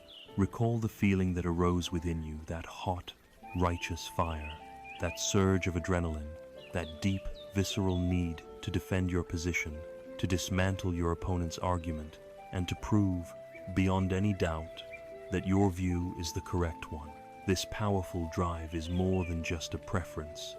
It is a profound form of attachment, a clinging to our own mental constructs as if they were a part of our very soul.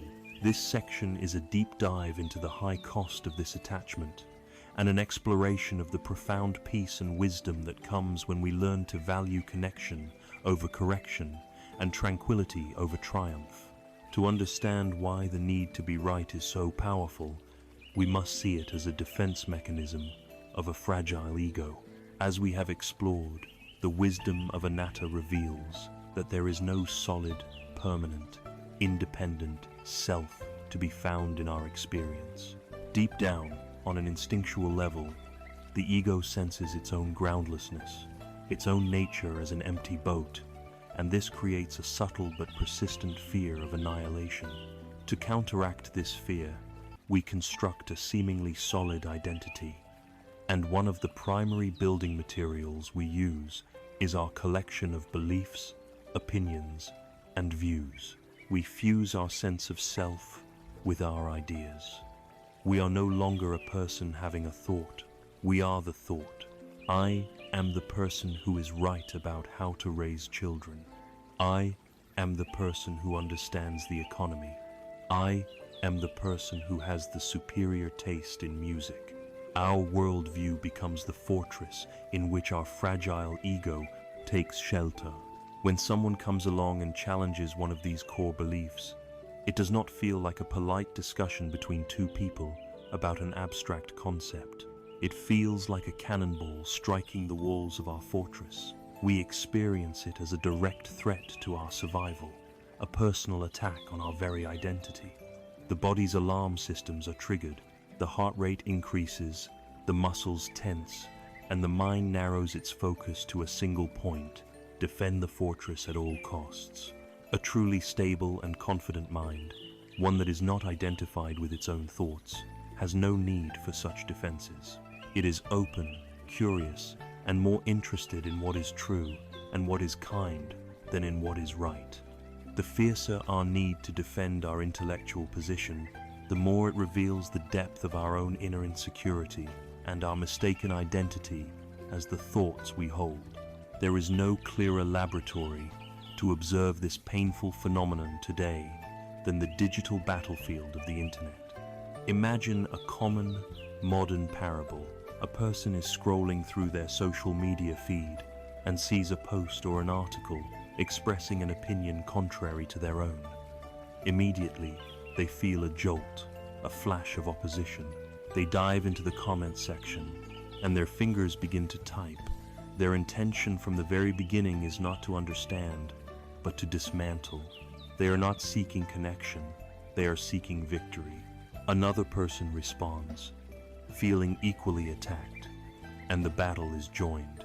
What follows is a predictable and miserable escalation. There is sarcasm, the condescending use of phrases like "do your own research," the deployment of straw man arguments, the deliberate misinterpretation of the other's words, and often a swift descent into personal insults. As they type, their bodies are locked in a physiological state of fight or flight. They are pumping stress hormones. Their breathing is shallow. Their shoulders are hunched. They are, for all intents and purposes, at war. The predator they are fighting, however, is nothing more than text on a screen, representing the mind of a stranger they will likely never meet. After minutes, or even hours, of this bitter, frantic exchange, what has been achieved? Has either person changed their mind? The answer is almost universally no. In fact, the opposite usually occurs. Each person becomes even more deeply entrenched in their original position, their belief now reinforced with the emotional charge of the conflict. The only tangible results are that both individuals feel more stressed, more angry, more anxious, and more alienated from their fellow human beings. They have sacrificed their inner peace, their time, and their energy on the altar of being right, and have gained absolutely nothing of value in return. They have won no territory, but have lost their own tranquility. This modern parable shows us, with stark clarity, the utter futility and high cost of our attachment to being right. If combative argument is a dead end, what is the skillful alternative? The path of wisdom invites us to practice the art of dialogue over the sport of debate. The distinction is crucial. In a debate, the goal is to win. It is a zero-sum game. For me to be right, you must be wrong. It is centered around talking, defending, interrupting, and proving one's own point. In a dialogue, the goal is to understand. It is a collaborative exploration. It is centered around listening, asking, clarifying questions, and creating a shared pool of meaning. It begins with the humble assumption that no one person has a monopoly on the truth, and that everyone's perspective has been shaped by a unique set of life experiences. The core practice that makes dialogue possible is deep listening, a skill taught and embodied by the great Zen master, Thich Nhat Hanh. This is not simply waiting for the other person to stop talking so that you can make your own point. It is an active, compassionate practice. It involves, first, offering the other person the gift of your full presence. You put down your phone, you turn toward them, you listen with the sole intention of understanding their world. You are not listening for the flaws in their argument. You are listening for the feelings beneath their words. What experiences have led them to this belief? What are they afraid of? What do they truly value? Second, you can practice reflecting back what you hear. Simple phrases like, "So, it sounds like you are feeling frustrated because you believe X is happening. Is that right?" This small act is transformative. It validates the other person, showing them they have been heard, and it clears up misunderstandings. Finally, when it is your turn to speak, you speak from your own experience, using I statements. Instead of making a grand, objective pronouncement like, "That policy is wrong," you can say, "When I read about that policy, I feel worried because of my own experience with." This transforms an attack into a personal sharing, inviting connection instead of defense. Even with these skills, there will be times when dialogue is not possible, when the other person is wholly committed to conflict and has no interest in understanding. In these moments, we are faced with a clear and powerful choice. We can allow our ego to take the bait and dive into the stressful, pointless battle, or we can make a conscious, deliberate choice for our own inner peace. This is not an act of weakness or surrender. It is an act of supreme wisdom and self-compassion. You can ask yourself the simple, profound question, would I rather be right or would I rather be at peace? In many situations in life, you simply cannot have both. Walking away from a pointless argument is not losing. It is a victory for your own well-being. It is the conscious choice to refuse to sacrifice your inner tranquility for the hollow satisfaction of having the last word. It is choosing to leave the noisy, stressful battlefield and return to the quiet sanctuary of your own centered mind. Our compulsive need to be right is a symptom of an ego that feels threatened and insecure. By practicing deep listening, we can begin to see the humanity and the valid experiences behind even the views we disagree with. By consciously prioritizing our own inner peace, we learn to let go of conflicts that serve no purpose other than to agitate our minds. We discover the profound and surprising truth that letting go of our attachment to being right is not a loss at all. It is a liberation. It frees up vast amounts of mental and emotional energy that can then be used for things that truly matter, for kindness, for creativity, for connection, and for joy. Having practiced letting go in so many areas, from the future to the past, from the material to the intellectual, we have built a strong foundation of inner stability. But life will inevitably present us with moments of raw, unavoidable pain, sickness, loss, failure, betrayal. How do we apply this wisdom when the pain itself is not a choice? This question leads us to one of the most crucial and practical teachings on the entire path, the powerful parable of the second arrow. We have journeyed far in our exploration of letting go. We have practiced releasing our attachments to the future, the past, the opinions of others, material things, and even our own cherished rightness. In doing so, we have built a foundation of inner stability and peace. But now we must confront a deeper and more challenging question. What happens when the source of our distress is not an optional attachment we can learn to release, but an undeniable, unavoidable reality? What about the sharp, piercing pain of chronic illness, the gut-wrenching grief of losing a loved one, the shock of betrayal, or the slow, inevitable decline of our own physical body through aging? No amount of spiritual practice can grant us immunity from the fundamental conditions of human existence. Pain is not optional. It will visit every one of us. This is where the path is truly tested. It is for these very moments that the Buddha offered one of his most profound, compassionate, and practical teachings, the parable of the second arrow. This wisdom does not teach us how to build a fortress to keep pain out. It teaches us how to care for our wounds so that we do not make them infinitely worse. The teaching is found in a discourse called the Salatha Sutta, and it begins with a simple question. The Buddha asked his followers, when an ordinary, untaught person is struck by an arrow, what do they feel? The answer is simple. They feel pain, a sharp, physical pain from the piercing of the flesh. This, the Buddha explained, is the first arrow. It is the direct, unavoidable, and painful aspect of life itself. It is the cancer diagnosis, the car accident, the rejection, the death of a parent. It is the raw, unvarnished pain that is part of the contract of being alive. No one, not even the most enlightened sage, is exempt from the first arrow.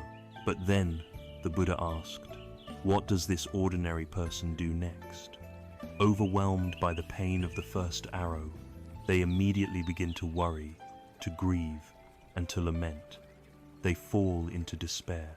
They think to themselves, why was I the one struck by this arrow? This is terrible. It's not fair. What will happen to me now? My life is ruined. They resist the pain. They resent its presence.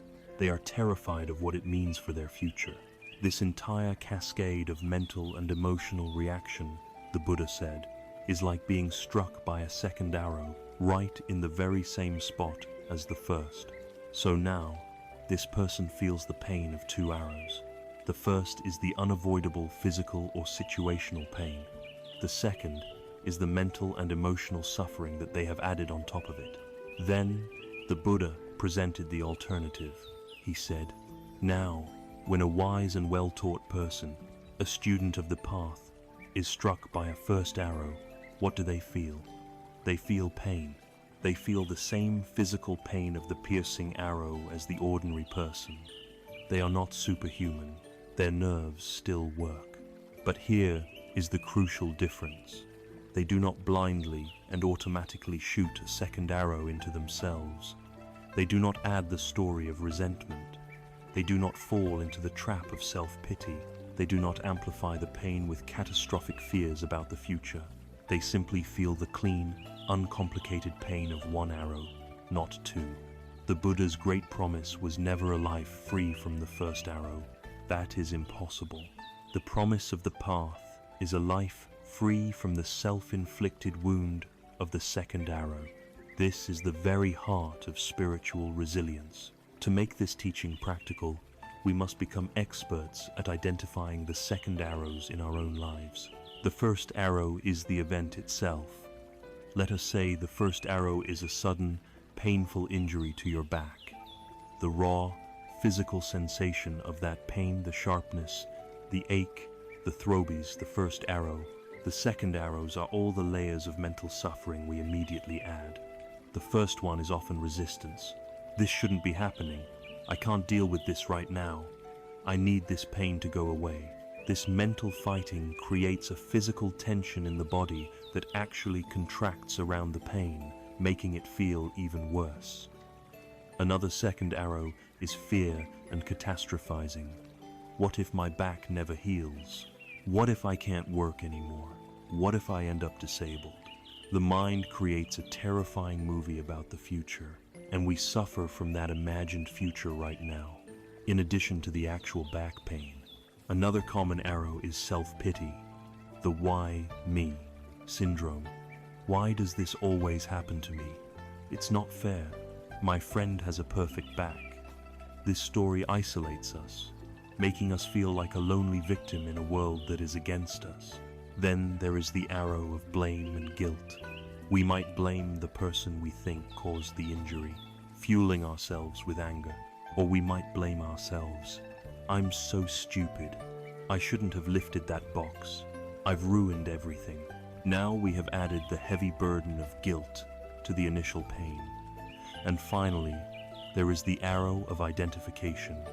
We take a temporary condition and make it our identity. We stop being a person experiencing back pain and become a bad back or a sick person. The pain is no longer something we are feeling, it is who we are. All of these reactions, resistance, fear, self-pity, blame, identification, are the second arrows we shoot into ourselves, turning a simple, clean wound into a complex, infected, and agonizing source of long-term suffering. So, if we are not supposed to fire these second arrows, what are we supposed to do? The practice is as radical as it is simple. We must learn to meet the first arrow with mindful, courageous, and compassionate acceptance. This is not a passive resignation. It is an active and brave choice to turn toward our pain instead of running away from it. The process involves several steps. First, we simply acknowledge the reality of the situation. We say to ourselves, there is pain here. This is a moment of suffering. There is no drama, just a simple, honest recognition. Second, we practice locating and softening. We bring our mindful awareness directly to the physical sensations of the pain in the body. If it is emotional pain, like grief, we notice where it manifests physically, perhaps as a hollowness in the chest or a knot in the stomach. We get curious about its qualities. Is it sharp or dull? Is it hot or cold? Does it vibrate? Then, instead of tensing up against the sensation, we can experiment with intentionally softening the muscles around it, creating a little bit of space for it to exist. Third, we breathe with it. We can imagine our breath flowing into and around the area of pain, not with the intention of forcing it to go away, but as an act of gentle companionship. We are staying with our pain, letting it know that it is allowed to be here, that we are not at war with it. Finally, and most crucially, we observe without believing the story. We watch as the mind inevitably tries to launch its second arrow narratives. The worry, the blame, the self-pity. We learn to see these as just thoughts, fleeting mental events, like clouds passing in the sky. We do not have to get on board with them. We do not have to believe they are the ultimate truth. We can let them pass and return our attention again and again to the raw, direct sensation of the first arrow. By changing our relationship to pain in this way, we stop feeding it. We stop giving it the fuel of our resistance and fear. This does not mean the pain will magically vanish. The first arrow may remain for a long time, but by not adding the second, third, and fourth arrows, we contain the damage. We prevent the pain from colonizing our entire life. We discover that it is possible to have pain without suffering. It is possible to have a deep sorrow in our hearts and still be able to appreciate a beautiful sunset. It is possible to live with a physical ailment and still find joy in conversation with a friend. We preserve our energy and our capacity for happiness, even in the midst of life's undeniable difficulties. This is not about being strong in a rigid, macho way. It is about being strong through softness, through acceptance, through a courageous and open heart. This is the profound resilience taught by the parable of the second arrow. To stay present with the intense energy of a first arrow, to meet our own pain with such open-hearted courage, requires a powerful source of inner warmth and strength. Resistance is our default setting. It's easy. Befriending our pain, however, requires a special kind of energy, a reservoir of goodwill. This leads us directly to the active cultivation of the most powerful antidote we have to the bitterness and isolation of pain, the practice of boundless, unconditional, loving kindness. We have stood face to face with the reality of the first arrow, the unavoidable pains and sorrows of life. We have learned the profound wisdom of not shooting a second arrow of resistance, resentment, or fear into ourselves. This practice of acceptance is a testament to our growing wisdom and courage. But acceptance, if practiced with a cold, clinical detachment, can feel incomplete. It can feel like a sterile act of endurance. To truly heal, to truly transform our relationship with pain, we need more than just the clear light of wisdom. We need the gentle warmth of the heart. We need to actively cultivate an inner resource of kindness, a boundless wellspring of goodwill that can soothe the sting of the first arrow and dissolve the bitterness we hold toward ourselves and others. In the Buddhist tradition, this active cultivation of warmth is known as metta, a Pali word, most often translated as loving kindness. Metta is not a passive emotion. It is a skill, a practice, a radiant energy of the heart that we can develop, and it is the most powerful antidote to the harsh, judgmental, and fearful states of mind that cause us so much suffering. It is essential to understand what metta is and what it is not. It is not the sentimental, conditional, and often possessive emotion that we typically call love in popular culture. It is not an affection that we reserve only for our family and friends, for those who please us and agree with us. Metta is a universal, unconditional, and impartial wish for the true happiness and well-being of all living beings, without exception. It is a feeling of deep friendliness, not just for others, but for life itself. It is the sincere, heartfelt prayer that begins in our own heart and radiates outward. May you be well. May you be happy. May you be safe. May you live with ease. This wish is offered freely, with no strings attached.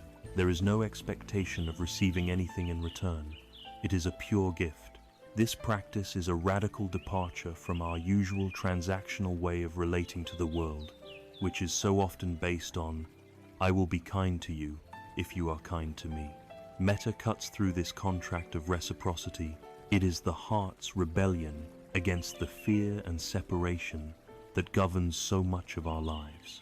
The practice of cultivating metta begins in the one place we so often neglect, with ourselves.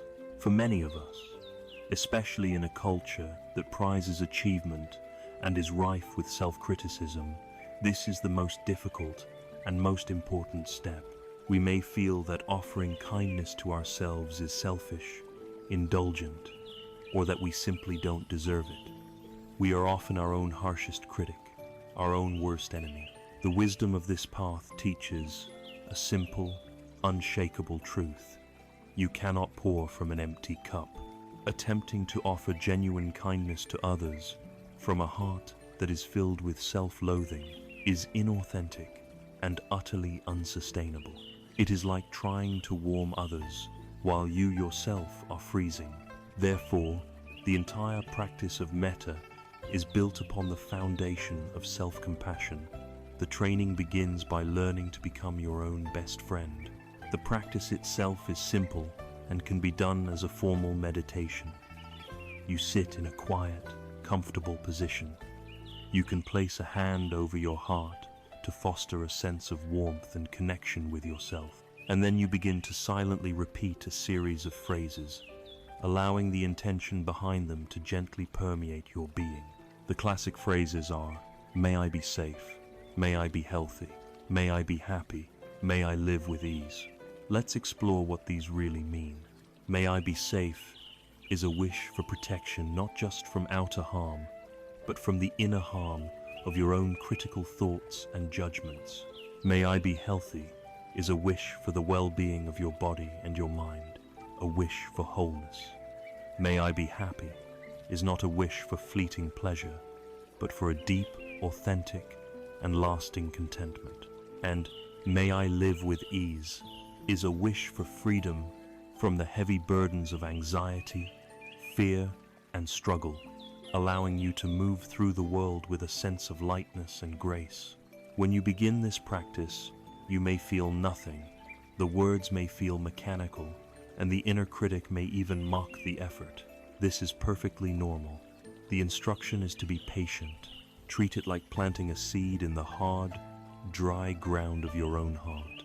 With gentle, patient repetition, the intention itself begins to water that seed, to soften that ground, and to allow something new to grow. Once you have established a small reservoir of kindness for yourself, you can begin to extend it outward in ever-expanding circles. This is the classic structure of metta meditation. After spending time offering the phrases to yourself, the next step is to bring to mind a benefactor person who has been kind to you, a teacher, a friend, a loved one, someone for whom it is very easy to feel warmth and gratitude. You hold an image of them in your mind's eye, and you extend the same wishes to them. May you be safe. May you be healthy. May you be happy. May you live with ease. Notice the natural feeling of warmth and generosity that arises in your heart as you do this. The next circle is the neutral person. Bring to mind someone you see often, but for whom you have no strong feelings, positive or negative. Perhaps it is the person who checks out your groceries, a colleague you don't know well, or someone you pass on your daily walk. You see their face in your mind, and you offer them the exact same phrases of goodwill. This is a powerful step. It begins to break down the walls of indifference that we erect around ourselves. It helps us to recognize the full humanity in everyone we encounter, to remember that this stranger also wishes to be happy and to be free from suffering, just like us. Then comes the most challenging and often the most transformative stage, extending metta to a difficult person. The guidance here is to start small. Do not begin with a source of deep, unresolved trauma. Begin with someone who is mildly irritating or with whom you have a minor conflict. You bring them to mind, and to the best of your ability, you try to offer them the same wishes. Just as I wish to be safe and happy, may you also be safe and happy. This practice is not about condoning their harmful actions. It is not about forcing yourself to like them or pretending what they did was okay. It is a profoundly pragmatic act of self-liberation. It is the recognition that holding on to anger, hatred, and resentment is like drinking poison yourself and hoping the other person will be harmed. The bitterness corrodes your own heart. By offering metta, you are choosing to put down the poison. You are freeing yourself from the heavy chain of animosity. It is an act of recognizing that this person's unskillful actions almost certainly arise from their own deep suffering and ignorance.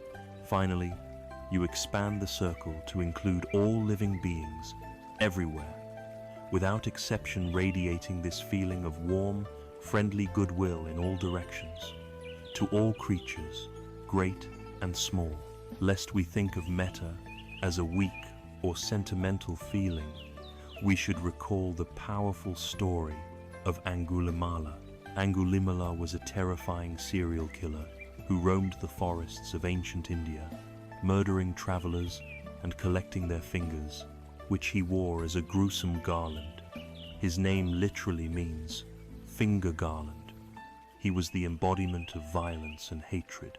One day, the Buddha, despite being warned by everyone to stay away, calmly and mindfully walked into the forest where Angulimala lived. Seeing him, Angulimala grabbed his sword and began to run toward him, intending to kill him. But a strange thing happened.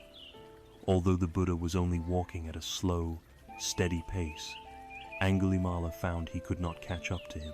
Exhausted and enraged, he screamed out, "Stop, monk, stop!" The Buddha, still walking, turned and replied, "I have stopped, Angulimala. It is you who have not stopped." He had stopped committing acts of violence. It was Angulimala who had not.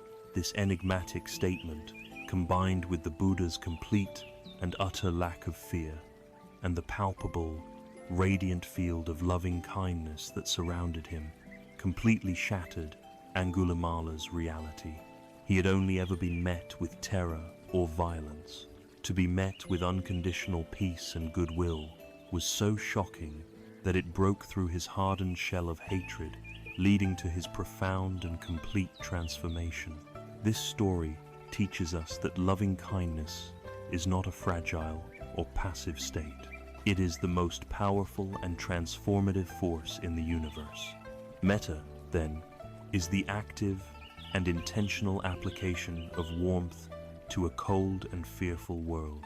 It is the medicine that softens our own hard heart, that allows us to forgive ourselves, and that dissolves the bitterness of resentment we hold toward others. It is the inner resource of strength that allows us to sit with the first arrow of our own pain without flinching. It is the heart's beautiful and powerful response to the clarity of the awakened mind. Metta is the sincere wish for all beings to find happiness. But what happens when we are confronted not with the abstract wish for happiness, but with the raw, immediate reality of their suffering?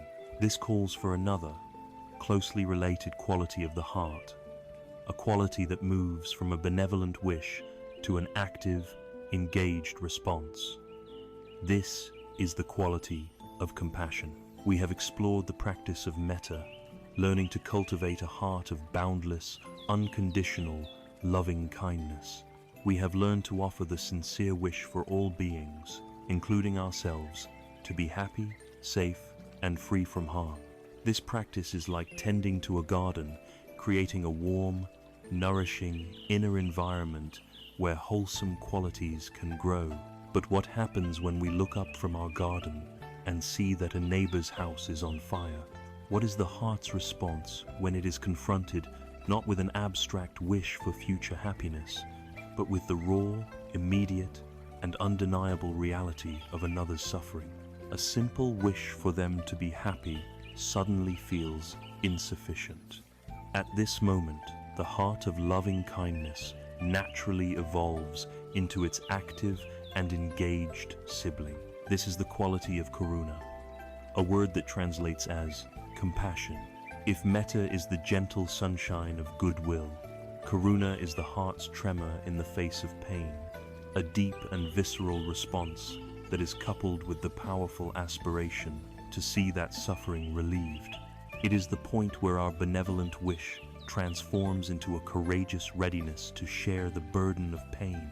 Before we can cultivate true compassion, we must learn to distinguish it from its common counterfeits, states of mind that can look like compassion but are, in fact, rooted in self-interest. The first of these is pity. Pity looks down from a position of superiority. It creates a separation between me, the fortunate one, and you, the poor, suffering one. When we feel pity, we are reinforcing our own ego, our own sense of being better off. It is an act of distancing, not of connection. True compassion, karuna, meets the other person on level ground. It recognizes our shared humanity and understands that their suffering could just as easily be our own. It says, "We are in this together." The second, and perhaps more subtle counterfeit, is what can be called empathic distress or emotional overwhelm. This is when we are so overcome by another's pain that we become paralyzed by it. We get lost in their sorrow, we drown in their fear, and in doing so, we become useless to them. We have simply added our own suffering to the situation, increasing the total amount of pain in the world. This is often mistaken for a sign of being deeply compassionate, but at its root, it is a self-centered reaction. Our focus has shifted from the other person's suffering to our own discomfort in the face of their suffering. True compassion requires strength and wisdom. It is the ability to be present with another person's pain without taking it on as our own. It is to be a calm, stable, and loving presence, a rock of support in their storm, not another person drowning alongside them. Karuna, therefore, is the skillful middle path between the cold, distant judgment of pity and the incapacitating overwhelm of raw empathy. It is the union of a warm, open heart and a clear, steady mind. There is no story that illustrates the birth and nature of compassion more beautifully than the ancient parable of Kisa Gotami and the mustard seed. Kisa Gotami was a young woman whose life was defined by one single, joyous reality, her infant son. He was the light of her world. Then, one day, the child fell ill and died. Kisa Gotami was shattered. Her grief was so absolute, so devastating, that her mind refused to accept the reality of what had happened. Clinging to the small, lifeless body of her child, she wandered through her village, going from door to door, desperately begging everyone she met for a medicine that could restore her son to life. Most of the villagers met her with pity, shaking their heads at the poor, mad woman. Others dismissed her with impatience. Her grief was a private, isolating hell.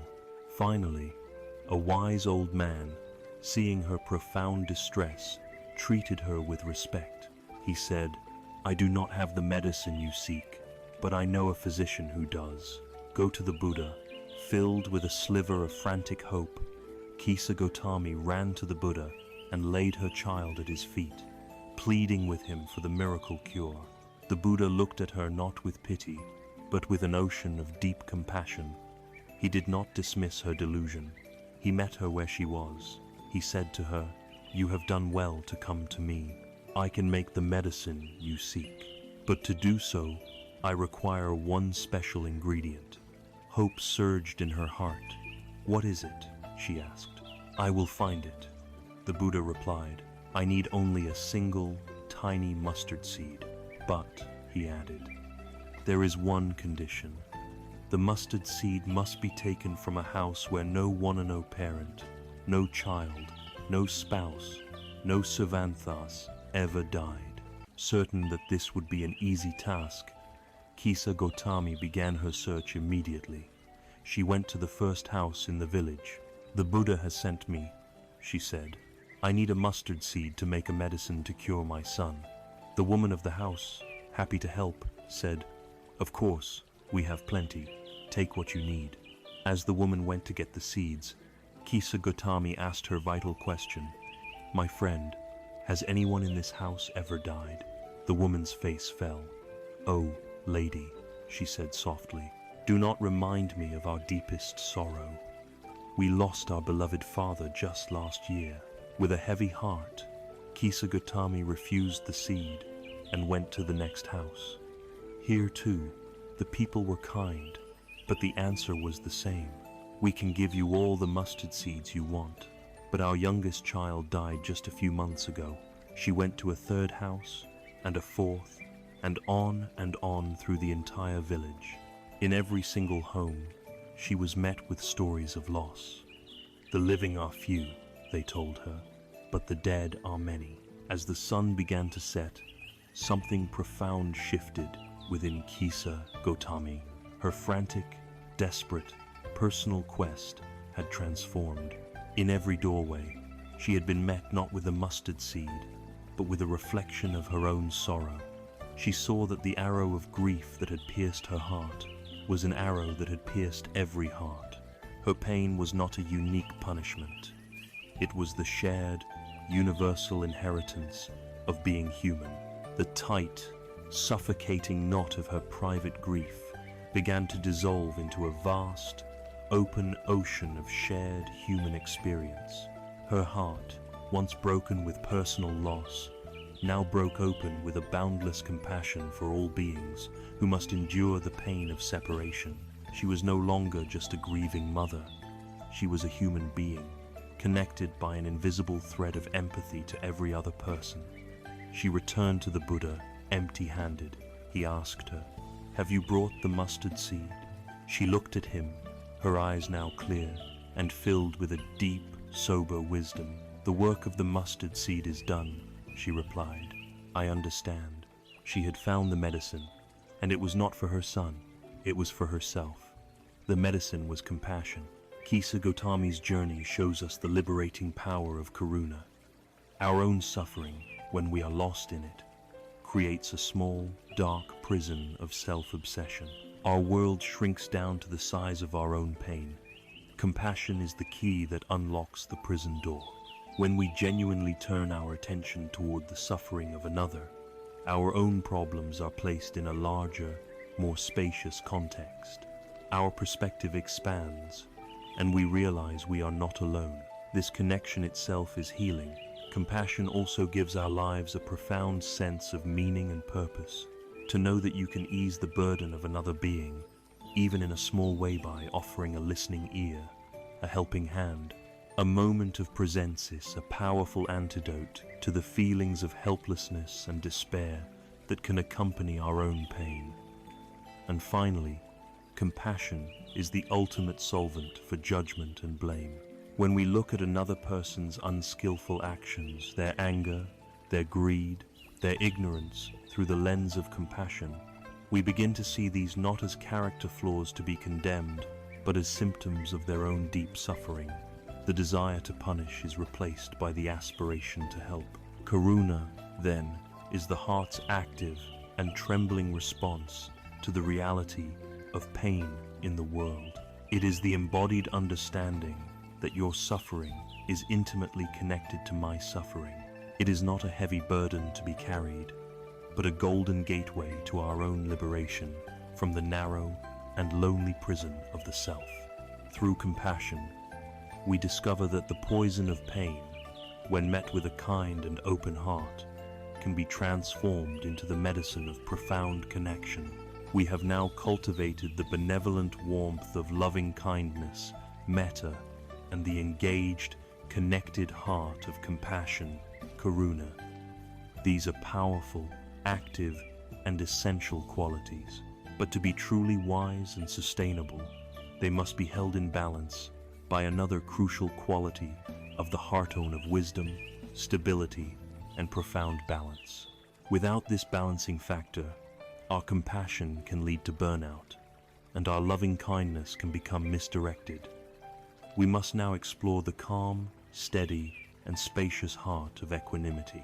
We have now explored the radiant, warm qualities of the heart, learning to cultivate metta, or loving kindness, the sincere wish for all beings to be happy, and karuna, or compassion, the heart's active response to the suffering of others. These two virtues are the engine and the fuel of the spiritual path. They provide the forward momentum, the warmth, and the connection that make the journey meaningful. But an engine, no matter how powerful, requires a sturdy chassis and a skilled driver to navigate the road safely. An engine without a steering wheel is a recipe for disaster. Likewise, the powerful emotional energies of loving kindness and compassion, if not guided by wisdom, can become unbalanced and lead to suffering. Our love can become a possessive, clinging attachment. Our compassion can become an overwhelming, paralyzing burnout. To hold these beautiful, warm qualities in a way that is sustainable, wise, and truly beneficial, we need a third quality, a great balancing force. This is the quality of upekkha, or equanimity. It is the calm, spacious, and unshakable peace of a mind that has found its true center. It is the secret to standing upright and with an open heart amidst the inevitable storms of life. It is absolutely essential to begin by understanding that equanimity is not indifference. In our language, the word can sound cold, aloof, detached, or uncaring. This is a complete misunderstanding of the Buddhist concept. In fact, the teachings say that the near enemy of equanimity, the quality that looks like it, but is actually its opposite, is indifference. Indifference is a state of shutting down. It is born of aversion and ignorance. It is the mind saying, "I don't care," as a defense mechanism to avoid being hurt. It is a closing of the heart. True equanimity, upekkha, arises from a heart that is fully open, fully engaged, and fully feeling. It is the capacity to care deeply and to love boundlessly, but without being knocked off balance by the results. It is the ability to be a compassionate participant in the world without being a victim of it. How is this possible? Equanimity is the natural fruit of wisdom. It arises from a deep, experiential understanding of the truths we have already explored, particularly anicca, impermanence, and anatta, no self. When we truly, deeply see that all things are in a constant state of flux, our desperate clinging to pleasant experiences and our fierce resistance to unpleasant ones naturally begin to relax. We know the pleasure won't last, so we enjoy it without grasping. We know the pain won't last, so we endure it without despair. When we see that there is no solid, separate self to be glorified or diminished, we are no longer so easily swayed by praise or wounded by blame. The classic Buddhist teaching describes this as developing stability in the face of the 8 worldly winds. Life is constantly blowing these 8 winds upon us. Pleasure and its opposite, pain. Gain and its opposite, loss. Praise and its opposite, blame. And fame and its opposite, disrepute.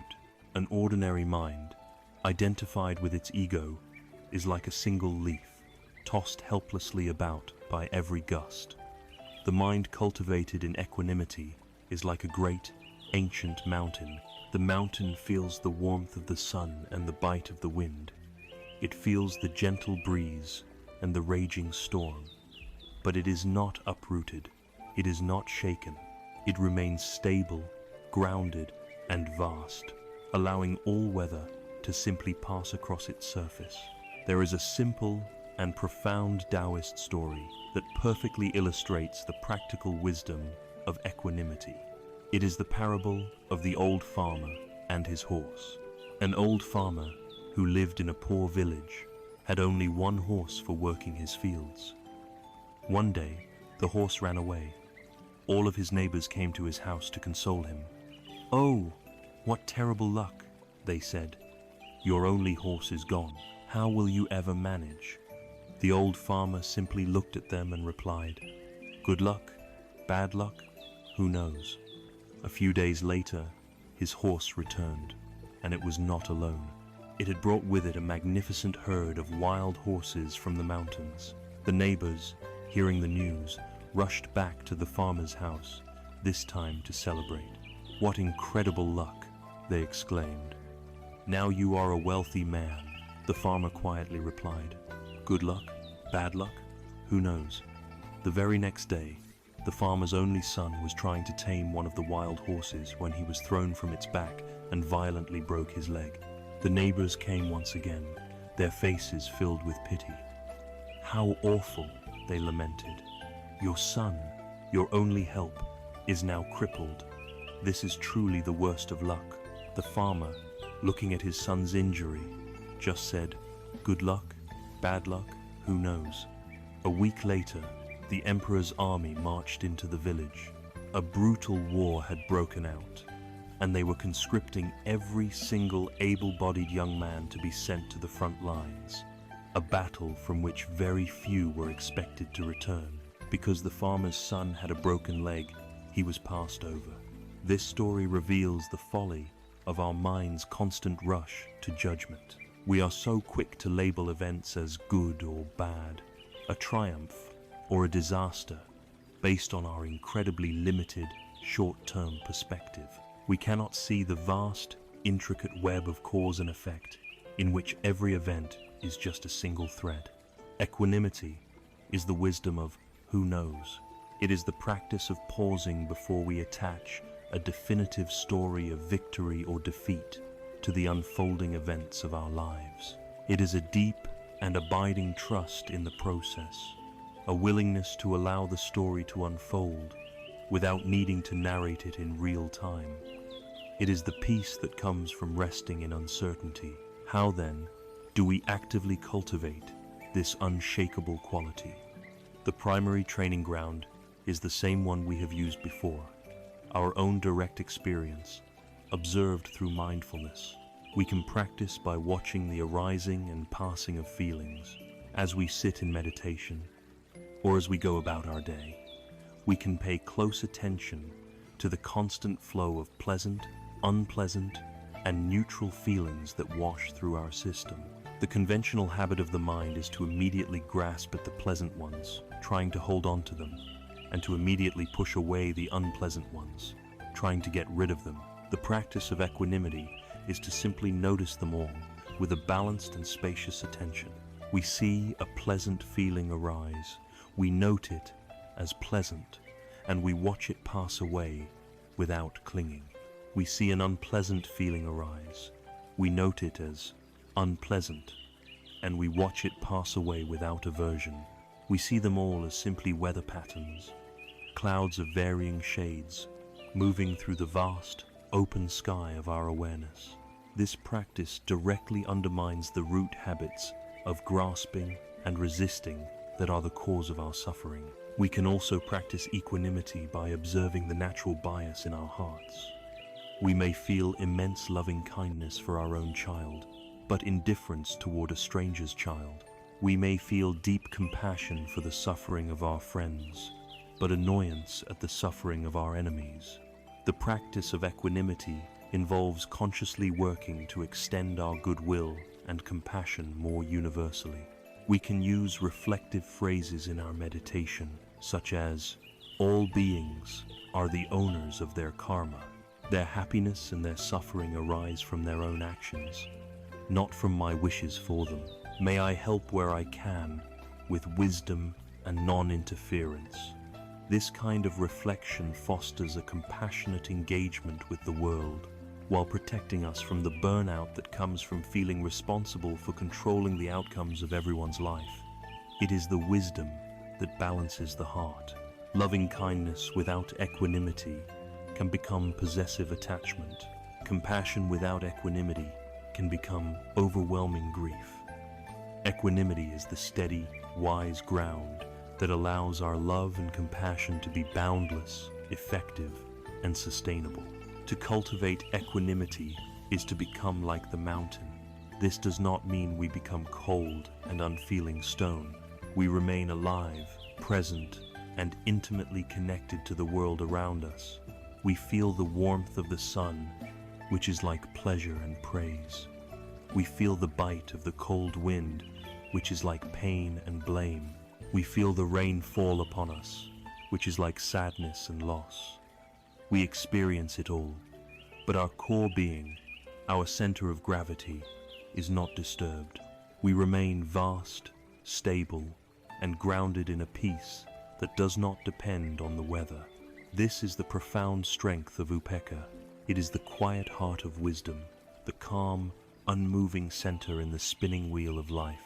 With our hearts now cultivated in the three great and harmonious virtues of loving kindness, compassion, and equanimity, we have prepared the inner ground. We have developed the essential tools of the heart and mind. We now have the temperament and the insight to approach one of the most complex, rewarding, and challenging arenas of human life, the very place where all our attachments and virtues are put to the ultimate test. Our intimate relationships. We have spent a great deal of time preparing our inner world. We have learned to sit with the mind, to watch its frantic movements, and to cultivate the profound inner qualities of loving kindness, compassion, and equanimity. We have, in essence, been preparing the soil of our own heart, making it fertile, stable, and warm. Now, we must take these qualities out of the quiet solitude of our personal practice and bring them into one of the most dynamic, complex, and rewarding arenas of human life, our relationships. Our connections with our partners, our family, and our closest friends are often the source of our greatest joy, but just as often, they are the source of our deepest and most intractable suffering. This is because relationships are the ultimate fertile ground for attachment. It is here that our neediness, our fears, our expectations, and our desperate desire for control grow most fiercely. The wisdom of the path does not ask us to renounce relationships, but to enter them with a new kind of understanding. It teaches us how to tend to the beautiful, wild garden of human connection with a skillful and open hand, learning to love deeply while letting go of the clinging that so often turns love into a source of pain. The very first step in this practice is to make a clear, courageous, and often difficult distinction between two forces that our culture constantly confuses: love and attachment. We are taught through our songs, our movies, and our social conditioning that they are one and the same. From a Buddhist perspective, they are nearly opposites. Attachment in a relationship is a state of transaction. It is rooted in the ego's deep sense of lack and its fear of being alone. It is the voice that says, "I need you. I cannot be happy without you. You complete me." It places the source of our happiness outside of ourselves and makes another person responsible for it. Attachment is focused on getting. It needs constant reassurance, validation, and fulfillment of its expectations. It is possessive and controlling because it is terrified of change and loss. When we operate from a place of attachment, we unconsciously turn the other person into an object, a means to an end, the end being our own emotional security. This is the seedbed of jealousy, resentment, scorekeeping, and the exquisite pain of feeling that our needs are not being met. Attachment says, "I will love you as long as you make me feel good." True love, on the other hand, is the active expression of metta and karuna, loving kindness and compassion. It is a state of generosity. It is rooted in our own fullness, not in our lack. It says, "I wish, unconditionally, for you to be happy and free from suffering." Love is focused on giving, not with the expectation of return, but for the simple joy of offering support and kindness. Love is freeing.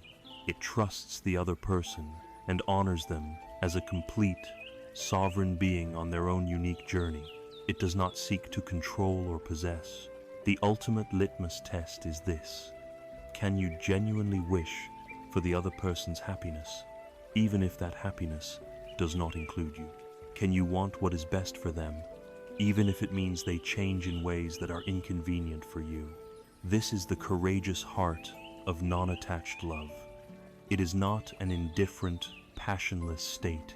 It is the most expansive and courageous form of love possible. A beautiful way to visualize a healthy, conscious relationship is the image of two trees growing side by side in a forest. They are not one single tree. Each tree has its own set of roots, plunging deep into the earth, drawing its own nourishment, giving it its own stability and integrity. Each tree has its own strong trunk, a testament to its individual strength and its unique journey. But they are not isolated. Deep beneath the surface, their roots may intertwine, sharing resources and providing each other with mutual support against strong winds. Above ground, their branches may reach out and touch, their leaves mingling together, creating a shared canopy that offers shade and shelter. They enhance one another. They are partners in the forest, co-creating a small ecosystem of life. The crucial element is that each tree has the space it needs to grow towards the light. One does not wrap itself so tightly around the other that it chokes off its partner's growth. One does not block the other from receiving the sun and the rain it needs. They stand together, strong in their individuality and generous in their connection. This is the image of a relationship based on love and freedom. The opposite image, that of a relationship based on attachment, is of a thick, clinging vine that wraps itself around a tree. The vine cannot stand on its own. It draws all its life from the tree, and in time, its desperate, clinging embrace can strangle the very life out of the thing it professes to love. To cultivate a relationship that is more like two trees and less like a clinging vine, we must bring our mindfulness practice directly into our interactions. One of the most powerful practices is to let go of the fixer-upper project. So often, we enter a relationship with a subtle or not so subtle agenda to change the other person. We love their potential, but we are frustrated by their reality. We try to mold them into our ideal of the perfect partner. This is a recipe for endless frustration for both people. The practice is to consciously renounce this project. It is to offer the other person the profound and rare gift of complete acceptance. Can we allow them to be who they are, right now, with all their beautiful qualities and all their irritating imperfections, just as we ourselves wish to be accepted? Another vital practice is to release our partner from the impossible burden of our expectations. In our romantic fantasies, we often expect one person to be our everything, our best friend, our intellectual equal, our passionate lover, our co-parent, our financial partner, and our therapist. We expect them to intuit our needs and to meet them all the time. This is an impossibly heavy weight to place on another flawed human being. The practice here is one of taking radical responsibility for our own happiness. We learn to cultivate our own garden, to find our own sources of joy, meaning, and validation, so that we are not dependent on our partner to provide them. When we do this, everything our partner offers becomes a wonderful gift, not a fulfillment of a contractual obligation. We move from a place of demanding to a place of gratitude. Of course, the lifeblood of any conscious relationship is skillful communication, which is rooted in mindfulness.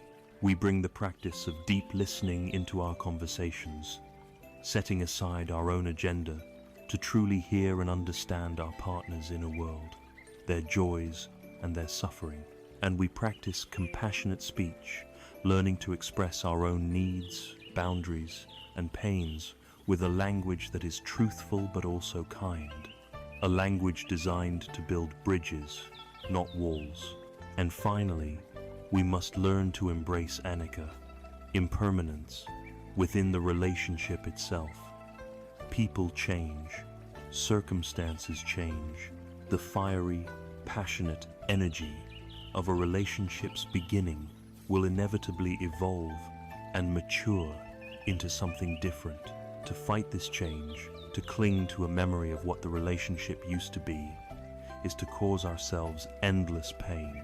The practice is to meet the relationship as it is today, with fresh eyes, appreciating the gifts it offers in its current form, rather than comparing it to a past that is gone or a future that is imagined. When we bring this quality of conscious awareness to our connections with others, a relationship is transformed. It ceases to be a battlefield of competing needs and egos. It becomes a dojo, a shared practice center, a safe and supportive space where two people can help each other to wake up. To love without clinging is not a diluted or diminished form of love. It is the purest and most potent form. It is the fearless, generous, and joyful expression of a heart that has found its own grounding and now has the freedom to truly give. It is to learn how to tend the beautiful, mysterious garden of human connection with a skillful, gentle, and open hand. We have learned to tend this garden with wisdom and care, cultivating a connection that is strong and free. But even in the most magnificent gardens, the seasons inevitably change. Flowers wilt, leaves fall, and winter comes. Every relationship, in one way or another, must eventually face the ultimate expression of impermanence, the profound reality of loss and separation. We must now turn our gentle attention to the tender, painful, and necessary practice of navigating endings with an open and resilient heart. We have spent time in the beautiful and complex garden of our relationships, learning to tend to it with the wisdom of non-attachment to love freely and generously, like two strong trees supporting one another. We have learned to cultivate connection without possession and intimacy without control.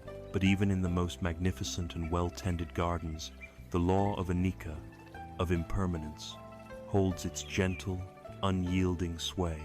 The seasons change. The brilliant flowers of summer must wilt. The strong leaves of autumn must fall. And so it is with our relationships. Every connection we form, in one way or another, must eventually face the reality of separation and loss. Whether it is the painful end of a romance, the geographic parting from a dear friend, or the ultimate finality of the death of a loved one, loss is the great and universal winter of the human heart. It is here, in the face of this profound and unavoidable pain, that our practice of letting go is most severely tested. This path does not offer a way to prevent this winter from coming. Instead, it offers us the tools to navigate its cold and sorrow with an open, resilient, and compassionate heart. It teaches us how to honor the love we shared without being shattered by the pain of its absence. The first and most important step in this tender practice is to change our relationship with grief itself. Our modern society is often deeply uncomfortable with grief. We treat it like a sickness, a problem to be solved as quickly as possible so that we can get over it and move on. We are encouraged to stay busy, to distract ourselves, to put on a brave face. But the Buddhist path teaches us that grief is not the enemy. Grief is not a mistake. Grief is the natural, healthy, and necessary testament to love. The pain of grief is the price we pay for the immense privilege of having loved someone deeply. The depth of our sorrow is a direct and honest measure of the depth of our connection. To try and suppress our grief, to numb it, or rush through it, is to dishonor the very love that gave rise to it. The real suffering, the complicated and prolonged suffering, comes not from the grief itself, but from our resistance to it. It comes from the second arrows we shoot into ourselves. I shouldn't be feeling this way. I need to be strong for others. I should be over this by now. The practice of navigating loss begins with giving ourselves radical permission to feel. It is the courageous act of allowing the waves of sorrow, anger, confusion, and emptiness to wash over us, trusting that our mindful, compassionate awareness is a vessel strong enough to hold them without capsizing. To understand the transformative potential held within grief, we can return to the powerful story of Kisa Gotami. When we first met her, she was a figure of pure agony, trapped in the isolating prison of her personal tragedy. Her grief was entirely self-referential. My son has died. My life is over. My pain is unbearable. This intense identification with the story of my loss is what drove her to a state of madness, wandering her village, unable to accept the universal reality of death. The compassionate genius of the Buddha's intervention was that he did not try to argue with her or comfort her with platitudes. He sent her on a journey that systematically dismantled the walls of her private suffering. By requiring her to find a mustard seed from a house untouched by death, he forced her to bear witness to the grief of others. In every doorway, her personal plea was met with a shared story of loss. I am so sorry, but my husband died. I am sorry, but we lost our beloved parent. I am sorry, but my sister was taken from us. The mantra she heard again and again was, "The living are few, but the dead are many." Over the course of that long day, a profound shift occurred. Her focus moved from the sharp, piercing point of her own pain to the vast, open field of shared human sorrow. She realized that loss was not a unique injustice that had been inflicted upon her, but a fundamental and universal condition of being born into this world. Her healing did not begin when her pain disappeared. Her healing began when her pain became impersonal. It was when her heart broke open, not just for her own loss, but for the loss endured by every being, that she found a path through her despair. This teaches us a crucial lesson. Our own grief becomes more bearable when we connect it to the great river of human sorrow. We are not alone. Our heartbreak is a thread that connects us to the entire human family, past, present, and future. With this understanding, we can begin to practice a form of skillful remembrance. When we lose someone, our memories of them can become painful triggers, sharp reminders of what is now gone. The mind replays beautiful moments, and each memory is followed by the sting of absence, a fresh wave of grief. The practice of skillful remembrance invites us to hold these memories in a new way. It is a conscious choice to balance the pain of the loss with a feeling of gratitude for the love that was shared. The next time a memory of a lost loved one arises, try this practice. First, allow the feeling of sadness or longing to be there. Do not push it away. Acknowledge it with kindness. Yes, there is sadness here. I miss this person deeply. Breathe with that feeling, giving it space. Then gently shift your attention. Look at the same memory, but this time, touch the feeling of gratitude. How incredibly fortunate I am to have had this person in my life. How grateful I am for this beautiful moment that we shared. What a gift it was. This practice does not erase the pain. It holds the pain and the gratitude together in the same vast, open heart. It is like looking at a photograph that makes you both cry and smile at the same time. Over time, this practice can transform our memories from sources of re-traumatization into sources of nourishment and continued connection. We learn to celebrate the love that was, rather than being solely consumed by the pain of its earthly ending. We begin to understand that the story does not have to end with, "and then they were gone." It can end with, "and how lucky I was that they were here." This leads to the core of what it means to let go in the face of loss. What is it that we have truly lost? We have lost the physical presence. We have lost the form, the body, the voice, the touch. This is a real and undeniably painful first arrow, and we must honor the grief that comes with it. But the love itself, the actual energy of connection, the kindness that was exchanged, the lessons that were learned, the way that person shaped the very person you are today that does not die. That love has become a part of your own heart, a part of your own mind. It continues in your actions, in your memories, in the way you now move through the world. To let go of the person is not to let go of the love. It is to release our clinging to the physical form which, because of the inescapable law of Anika, could not stay forever. It is the difficult but necessary task of learning how to house that love fully within ourselves now, to carry it forward as a source of strength, wisdom, and continued connection, rather than as a source of pain. To face loss with an open heart is perhaps the ultimate practice of non-attachment and the culmination of all these teachings. It is where we must truly embody the wisdom we have cultivated. We learn to feel the deepest pain without being defined by it. We learn to love with our whole being without the need to possess. And we learn to hold our most precious memories with gratitude rather than with regret. It is in the stark winter of grief that we discover the resilient, evergreen nature of our own awakened heart.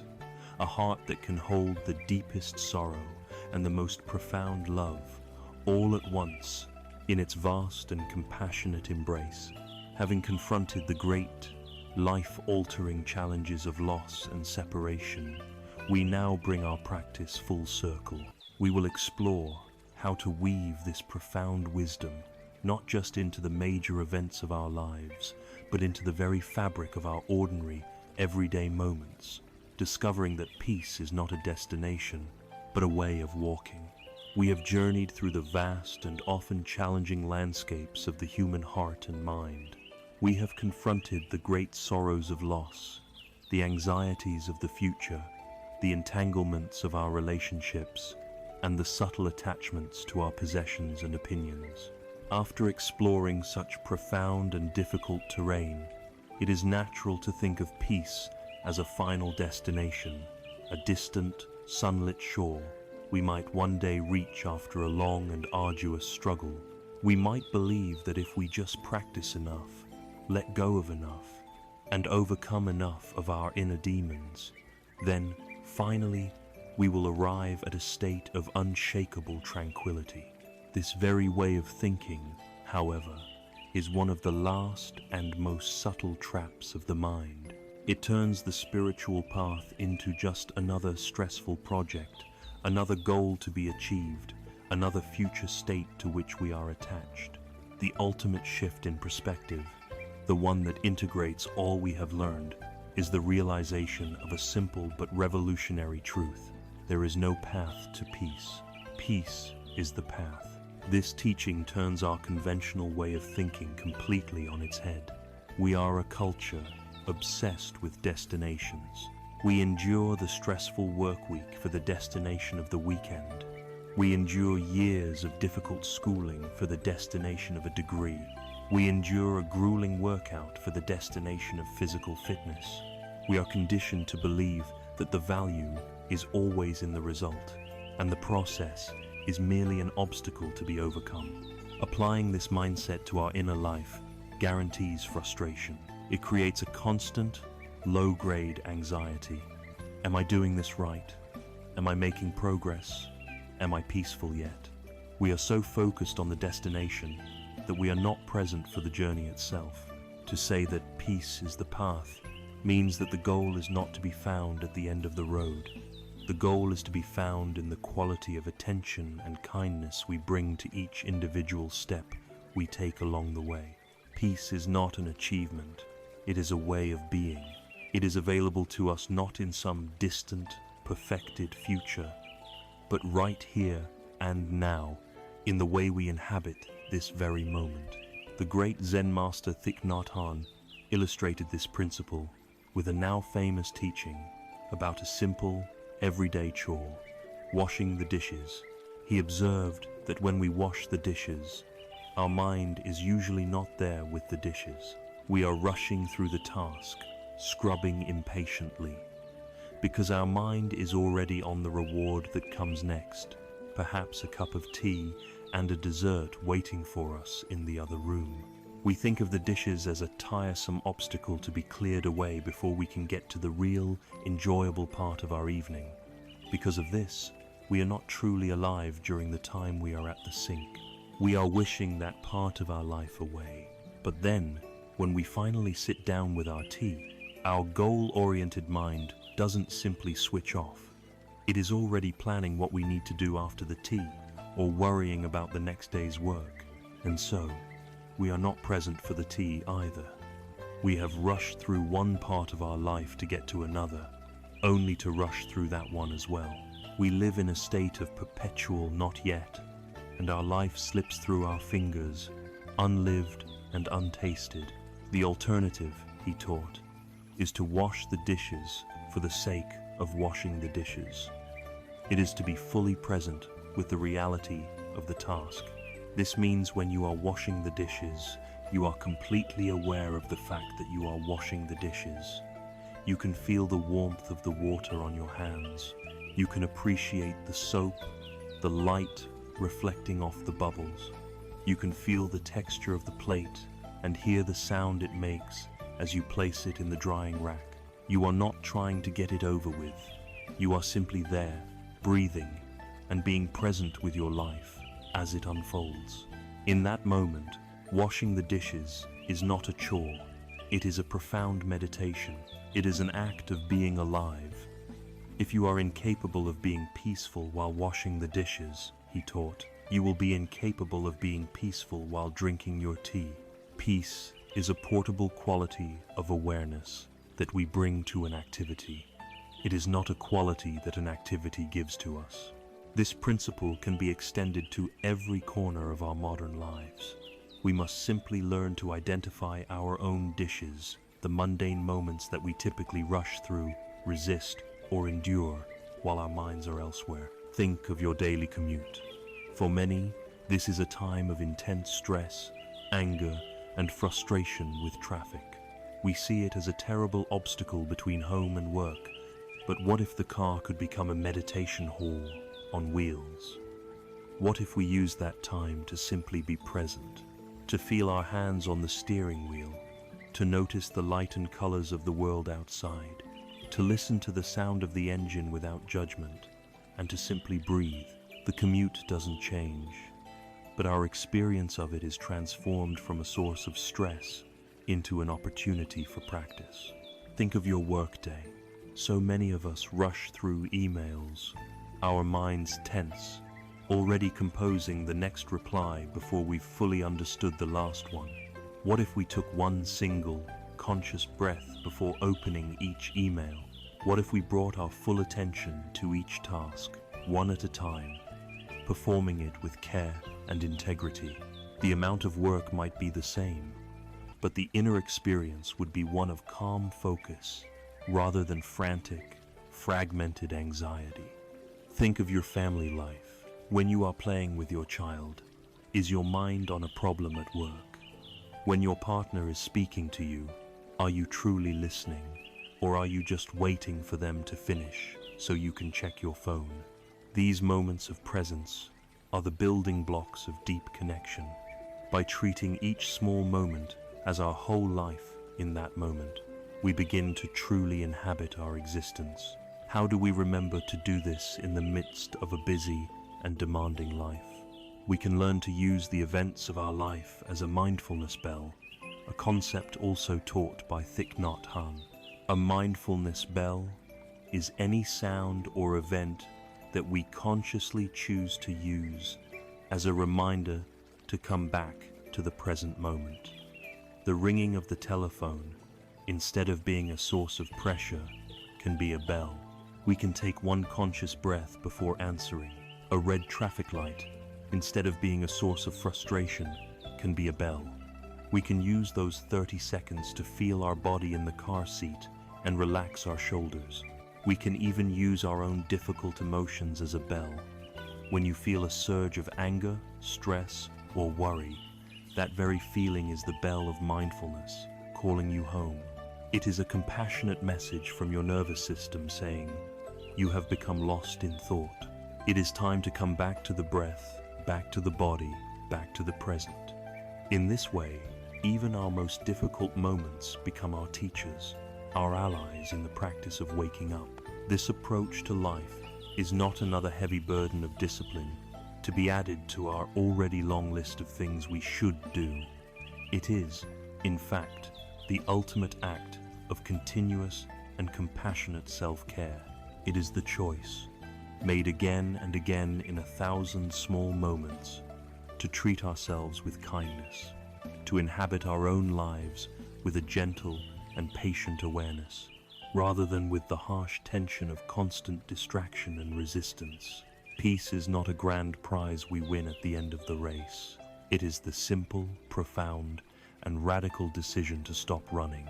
It is the realization that this path has no end, because the path itself, walked with mindful, compassionate attention, is the entire point.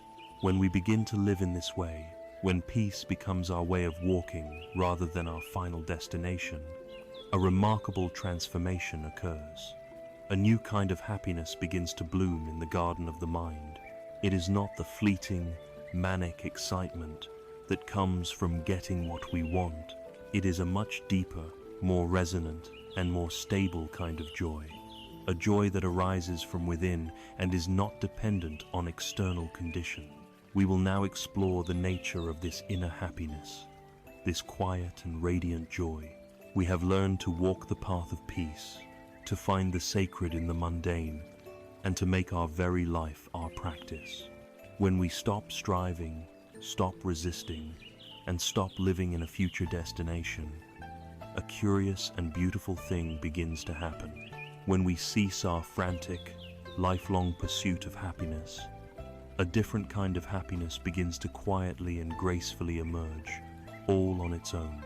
It is not the loud, boisterous, and fleeting excitement we are accustomed to calling happiness. It is not the thrill of a new purchase or the high of external validation. It is something else entirely. It is a quiet joy, a deep and resonant contentment that arises not from getting what we want, but from the simple cessation of wanting.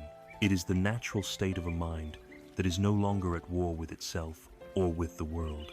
This section is an exploration of this subtle, yet profoundly nourishing, inner joy, natural reward for walking the path of letting go. In the classical language of the Buddhist path, this inner happiness is described with two distinct and important terms, piti and sukha. Understanding the difference between them helps us to appreciate the subtle flavors of a mind that is becoming free. The first, piti, is often translated as rapture, zest, or joyful interest. It is the more energetic and dynamic aspect of this inner happiness. As we practice mindfulness and begin to let go of our burdens, there are moments of sudden lightness and clarity. Piti is the joyful energy that accompanies these moments. It can manifest physically as a tingling sensation running through the body, a feeling of goosebumps, or a sense of such lightness that one feels they could almost float. It is the mind's delighted response to being unburdened. It is the thrill of seeing things clearly for the first time, the aha moment when a deep truth lands in our heart. It is a powerful feeling of zest and interest in the present moment, a fascination with the unfolding of experience, free from the dullness of craving and the agitation of aversion. Piti is stimulating and uplifting, but unlike worldly excitement, it is not agitating. It does not create restlessness, but a focused, vibrant energy. As the practice deepens, the energetic quality of piti tends to settle and mature into its calmer, more serene companion, sukha. Sukha is a deep, abiding happiness, a profound sense of contentment and well-being. If piti is like the joyful bubbling up of a fresh spring from the ground, sukha is the deep, clear, and tranquil pool that the spring forms. It is a happiness that is deeply soothing and peaceful. It is the feeling of being fundamentally at ease with life, of needing absolutely nothing to be different in this moment for you to be content. It is a quiet, confident yes to reality as it is. While worldly pleasure is always accompanied by a subtle undercurrent of fear, the fear that it will end, sukha is characterized by its stability and its freedom from fear. It is a happiness that has no opposite. These states, piti and sukha, are not goals to be grasped at in our meditation. To chase them would be to miss the point entirely. They are, rather, signposts on the path, natural qualities that begin to emerge spontaneously as the mind is gradually purified of the defilements of greed, hatred, and delusion. This leads us to the most revolutionary aspect of this quiet joy. It is an internal resource, largely independent of external conditions. The happiness we typically chase in the world is always conditional. It is dependent upon something outside of us. I will be happy if I get this job. I am happy because she loves me. I am happy because I am on vacation. Because all of these external conditions are, as we know, impermanent. Any happiness that is based on them is inherently fragile, unstable, and unreliable. It is a happiness that leaves us in a constant state of anxiety, either striving to get the conditions we want or fearing that we will lose the conditions we have. The joy of piti and sukha arises from a different source altogether. Its source is the very quality of the mind itself, its growing clarity, its stillness, and its freedom from the exhausting work of clinging and resisting. Because the source is internal, it cannot be taken away by a fluctuating stock market, a critical comment from a colleague, or even the changing circumstances of our own health. This is the discovery that transforms us from beggars into royalty. We realize that we have been wandering the world, seeking scraps of happiness from external sources, when all along we have been sitting on a treasure chest of immense and inexhaustible wealth within our own hearts and minds. A powerful way to understand the nature of this happiness is through the metaphor of the mountain climber. Imagine a climber beginning their ascent of a great mountain. At the base, they are laden with a huge, heavy backpack filled with all sorts of unnecessary equipment. They carry thick, heavy ropes they will never use, a cumbersome tent for what is only a day hike, tins of food for a month-long expedition. Metaphorically, they are also carrying the heavy stones of past regrets, the useless, crumpled maps of imagined futures, and the weighty armor of their public image. The initial part of the climb is a grueling, exhausting struggle, burdened by all this dead weight. As the climber ascends, with each new level of insight gained on the path, they begin to see the uselessness of what they are carrying. At one resting place, they look at the heavy sack of past grievances and regrets and realize it serves no purpose. They open the sack and leave the stones by the side of the path. Immediately, they feel lighter, and the next stage of the climb is easier. As they climb higher, they realize the maps of the future are just confusing fantasies, so they let them go, allowing them to be carried away by the wind. With this, a feeling of joyful energy begins to bubble up a piti born of newfound freedom. They feel a zest for the climb itself. Higher still, they discard the heavy armor of what others think of them, and the needless collection of material possessions. With each essential thing they release, the climb becomes less of a struggle and more of a dance. Finally, they arrive at the summit. They are carrying almost nothing now, perhaps only a simple water bottle. The air is thin, pure, and crystal clear. The view before them is vast, boundless, and breathtakingly beautiful. The profound joy they feel in this moment, the deep, quiet, stable sukha does not come from anything they have gained or acquired at the summit. It comes directly from the lightness of all they have let go of. It is a joy born of unburdening, and it is a joy born of the clarity of the view that this unburdening has made possible. From this high, spacious perspective, they can see the whole landscape for what it is. This is the happiness of subtraction, not addition. It is the profound peace that comes when we finally stop struggling under the weight of our own attachments. This quiet joy, this inner blossoming of piti and sukha, is the natural fragrance of a mind that is returning to its original, pristine state. It is not something we need to manufacture or create. It is something we uncover, something we allow to emerge as we gently sweep away the dust and clutter of our conditioned habits. It is the definitive proof, experienced in our own hearts, that true and lasting happiness is not found in the frantic pursuit of our desires, but in the wise and compassionate understanding and release of them. This profound inner contentment is not the final destination of the path, but it is a sure and beautiful sign that we are walking in the right direction. It is a taste, a fragrance, a promise of an even deeper and more radical freedom that lies ahead. This deep, abiding, and unconditional happiness points toward an ultimate possibility. It is the beautiful scent of a flower that has not yet fully opened its petals. When the mind is completely and finally unburdened, when the fires of craving, aversion, and ignorance are utterly extinguished, what remains?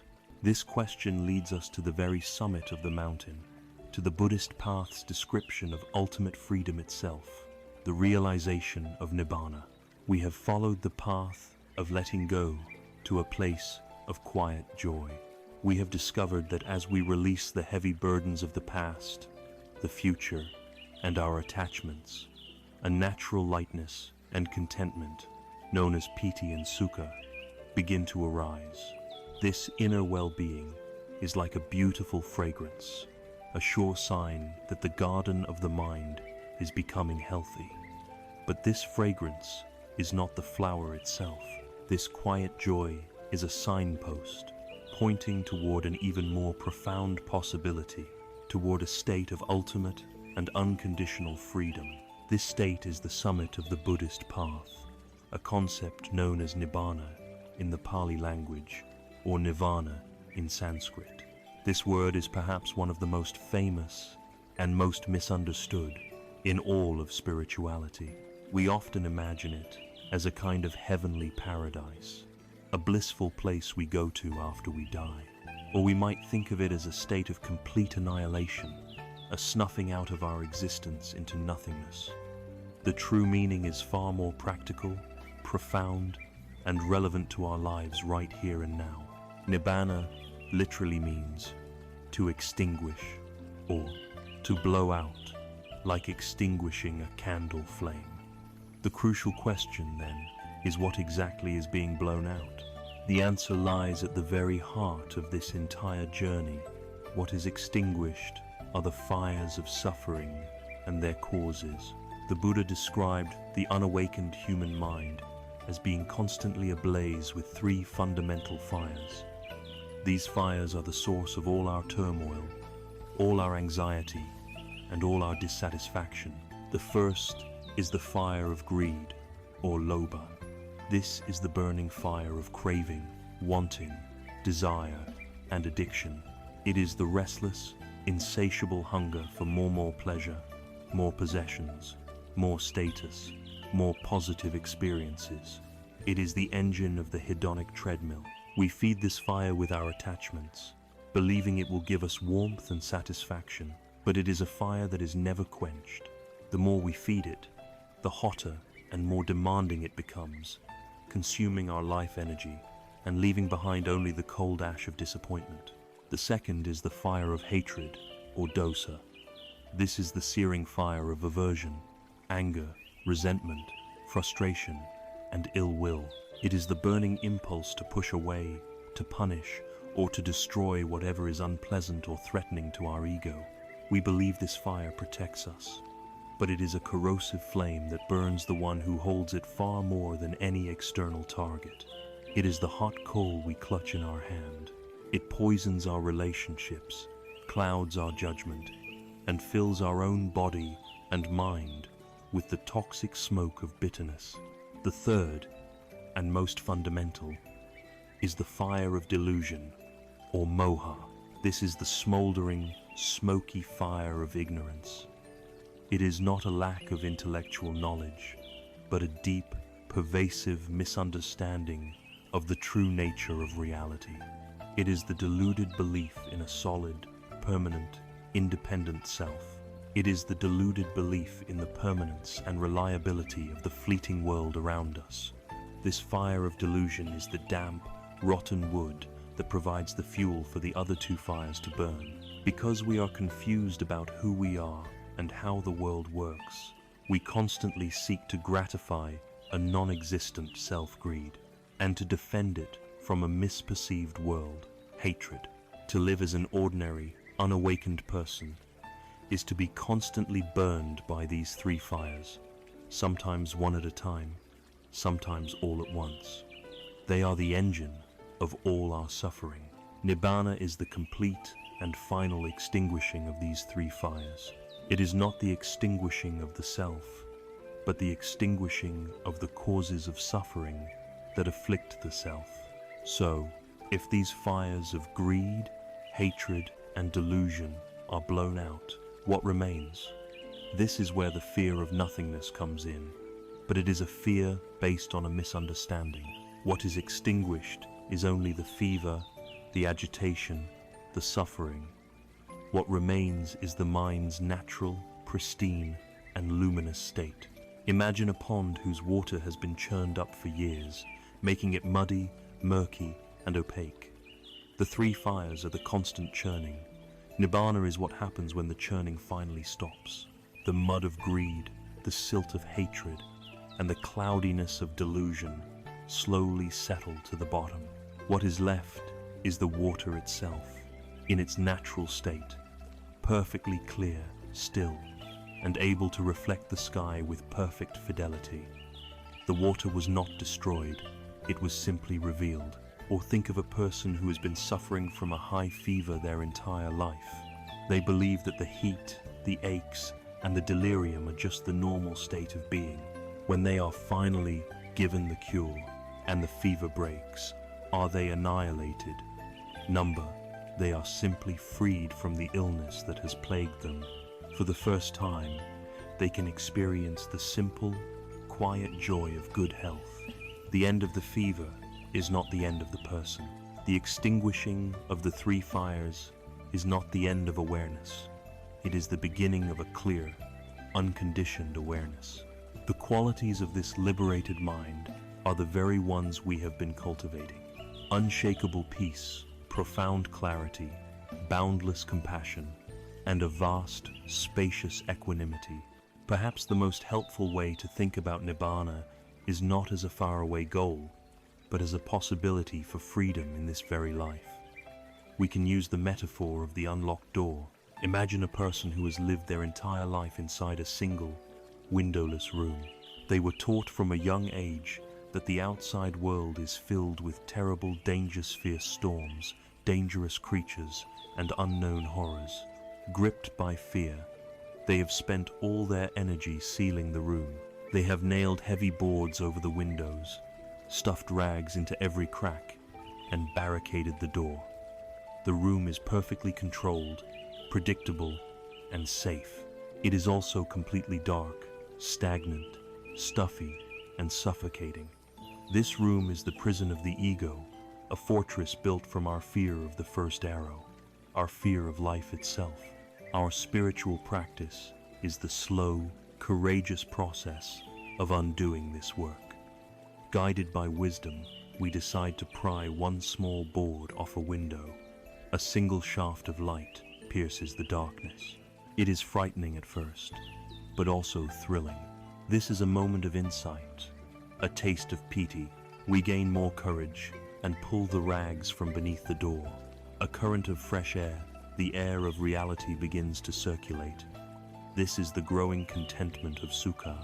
We continue this work, letting go of our attachments, our fears, our rigid beliefs, one by one. Nibbana is the ultimate realization that the main door to the room was never locked in the first place. It was only our fear that kept it closed. It is the final, decisive act of simply swinging the door wide open. We throw open all the windows. We step out onto the threshold. The wind blows through. The sun streams in. The sounds and smells of the world, the beautiful and the painful, are allowed to enter. We are no longer defending ourselves against life. We are participating in it fully, with a heart that is open, fearless, and free. The freedom of Nibbana is not about escaping the room to go to some otherworldly paradise. It is about transforming the room from a dark prison into an open-air pavilion, completely integrated with the world as it is.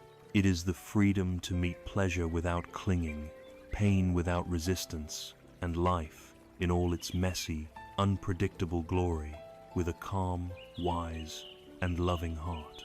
This is not a state reserved for special people in distant lands. It is the deepest potential residing within every human heart, currently obscured by the smoke of our conditioning. Every mindful breath we take is an act of clearing the air. Every moment of letting go is an act of unbarricading the door. Every spark of compassion is a ray of light entering the room. Nibbana is the ultimate freedom that this entire path of letting go points toward, a peace that is not dependent on any condition, a peace that is not a temporary state, but is, in fact, our true and fundamental nature. We have now reached the summit of the mountain. We have looked out upon the vast landscape of freedom. Our journey through these deep teachings is now complete. Let us begin our gentle descent, gathering the wisdom we have found, and summarize the profound, life-altering path we have walked together. Our long journey together began with a simple, painful image. A person standing in a river, their fists clenched, desperately trying to hold on to the flowing water. We have, since then, walked a great distance. We have felt the searing heat of the hot coal of control and have seen how our suffering is born from our own grip. We have dissected the subtle and powerful nature of attachment, the glue that binds us to our pain. We have stood in awe before the great, flowing river of impermanence, and have dared to look into the profound truth of the empty boat, the wisdom of no self. We then found our footing, discovering the gentle and steady light of mindfulness, a lantern to guide us on the path. With this light, we practice the art of release in every aspect of our lives. We let go of our clinging to outcomes, to the opinions of others, to the heavy raft of the past and the misty fog of the future. We examined our relationship with the material world. We cultivated the boundless, warm heart of loving kindness and compassion, and we grounded ourselves in the unshakable, mountainous peace of equanimity. We faced the ultimate challenges of loss and learned to integrate this entire path into the simple, ordinary moments of our daily lives, finally arriving at the very summit, the understanding of a freedom so complete that it has a name, Nibbana. Now, at the end of this journey of exploration, let us return to the person in the river. But they are different now. Their shoulders are relaxed, their breath is deep and calm, and their hands, once clenched into tight, white-knuckled fists, are now open. The water flows through their open palms, cool and alive. They are no longer fighting the river, they have become one with its flow. In this image lies the single, most important message of this entire path. Peace is not an acquisition, it is a release. It is not something we must go out and find, build, or achieve. It is the natural state of our own mind, the clear, tranquil water that is revealed when the mud of our clinging, our craving, and our resistance is allowed to settle. For our entire lives, we have been taught that to be happy, we must add something to ourselves. More money, more success, more love, more knowledge. The great revolutionary secret of this wisdom is the very opposite. Peace is found not by adding anything, but by letting go of all the things that are disturbing our own natural, inherent tranquility. The freedom we seek is not a destination to be reached. It is our own birthright, waiting patiently for us to come home. And so, this is not an end, but a beginning. The purpose of this journey was not to give you a collection of interesting ideas, but to awaken you to the tools that you already possess. You do not need to go anywhere else or become anyone else to be free. The capacity for mindfulness is as close as your very next breath. The capacity for compassion is as near as the beating of your own heart. The capacity for wisdom is present in every moment you choose to see clearly, rather than through the fog of your conditioning. The path is not about becoming a Buddhist. It is about becoming a more sane, more awake, and more deeply compassionate human being, right in the midst of your modern life. The next time you feel the heat of anger, the grip of anxiety, or the sting of disappointment, you can recognize it as a bell of mindfulness, an invitation to practice, a chance to open your hand just a little bit more. The key to the unlocked door has been in your possession all along. The peace you seek is not in some distant future or on some faraway mountain. It is here. It is now. It is as close as your own awareness and as vast as your own open, courageous heart.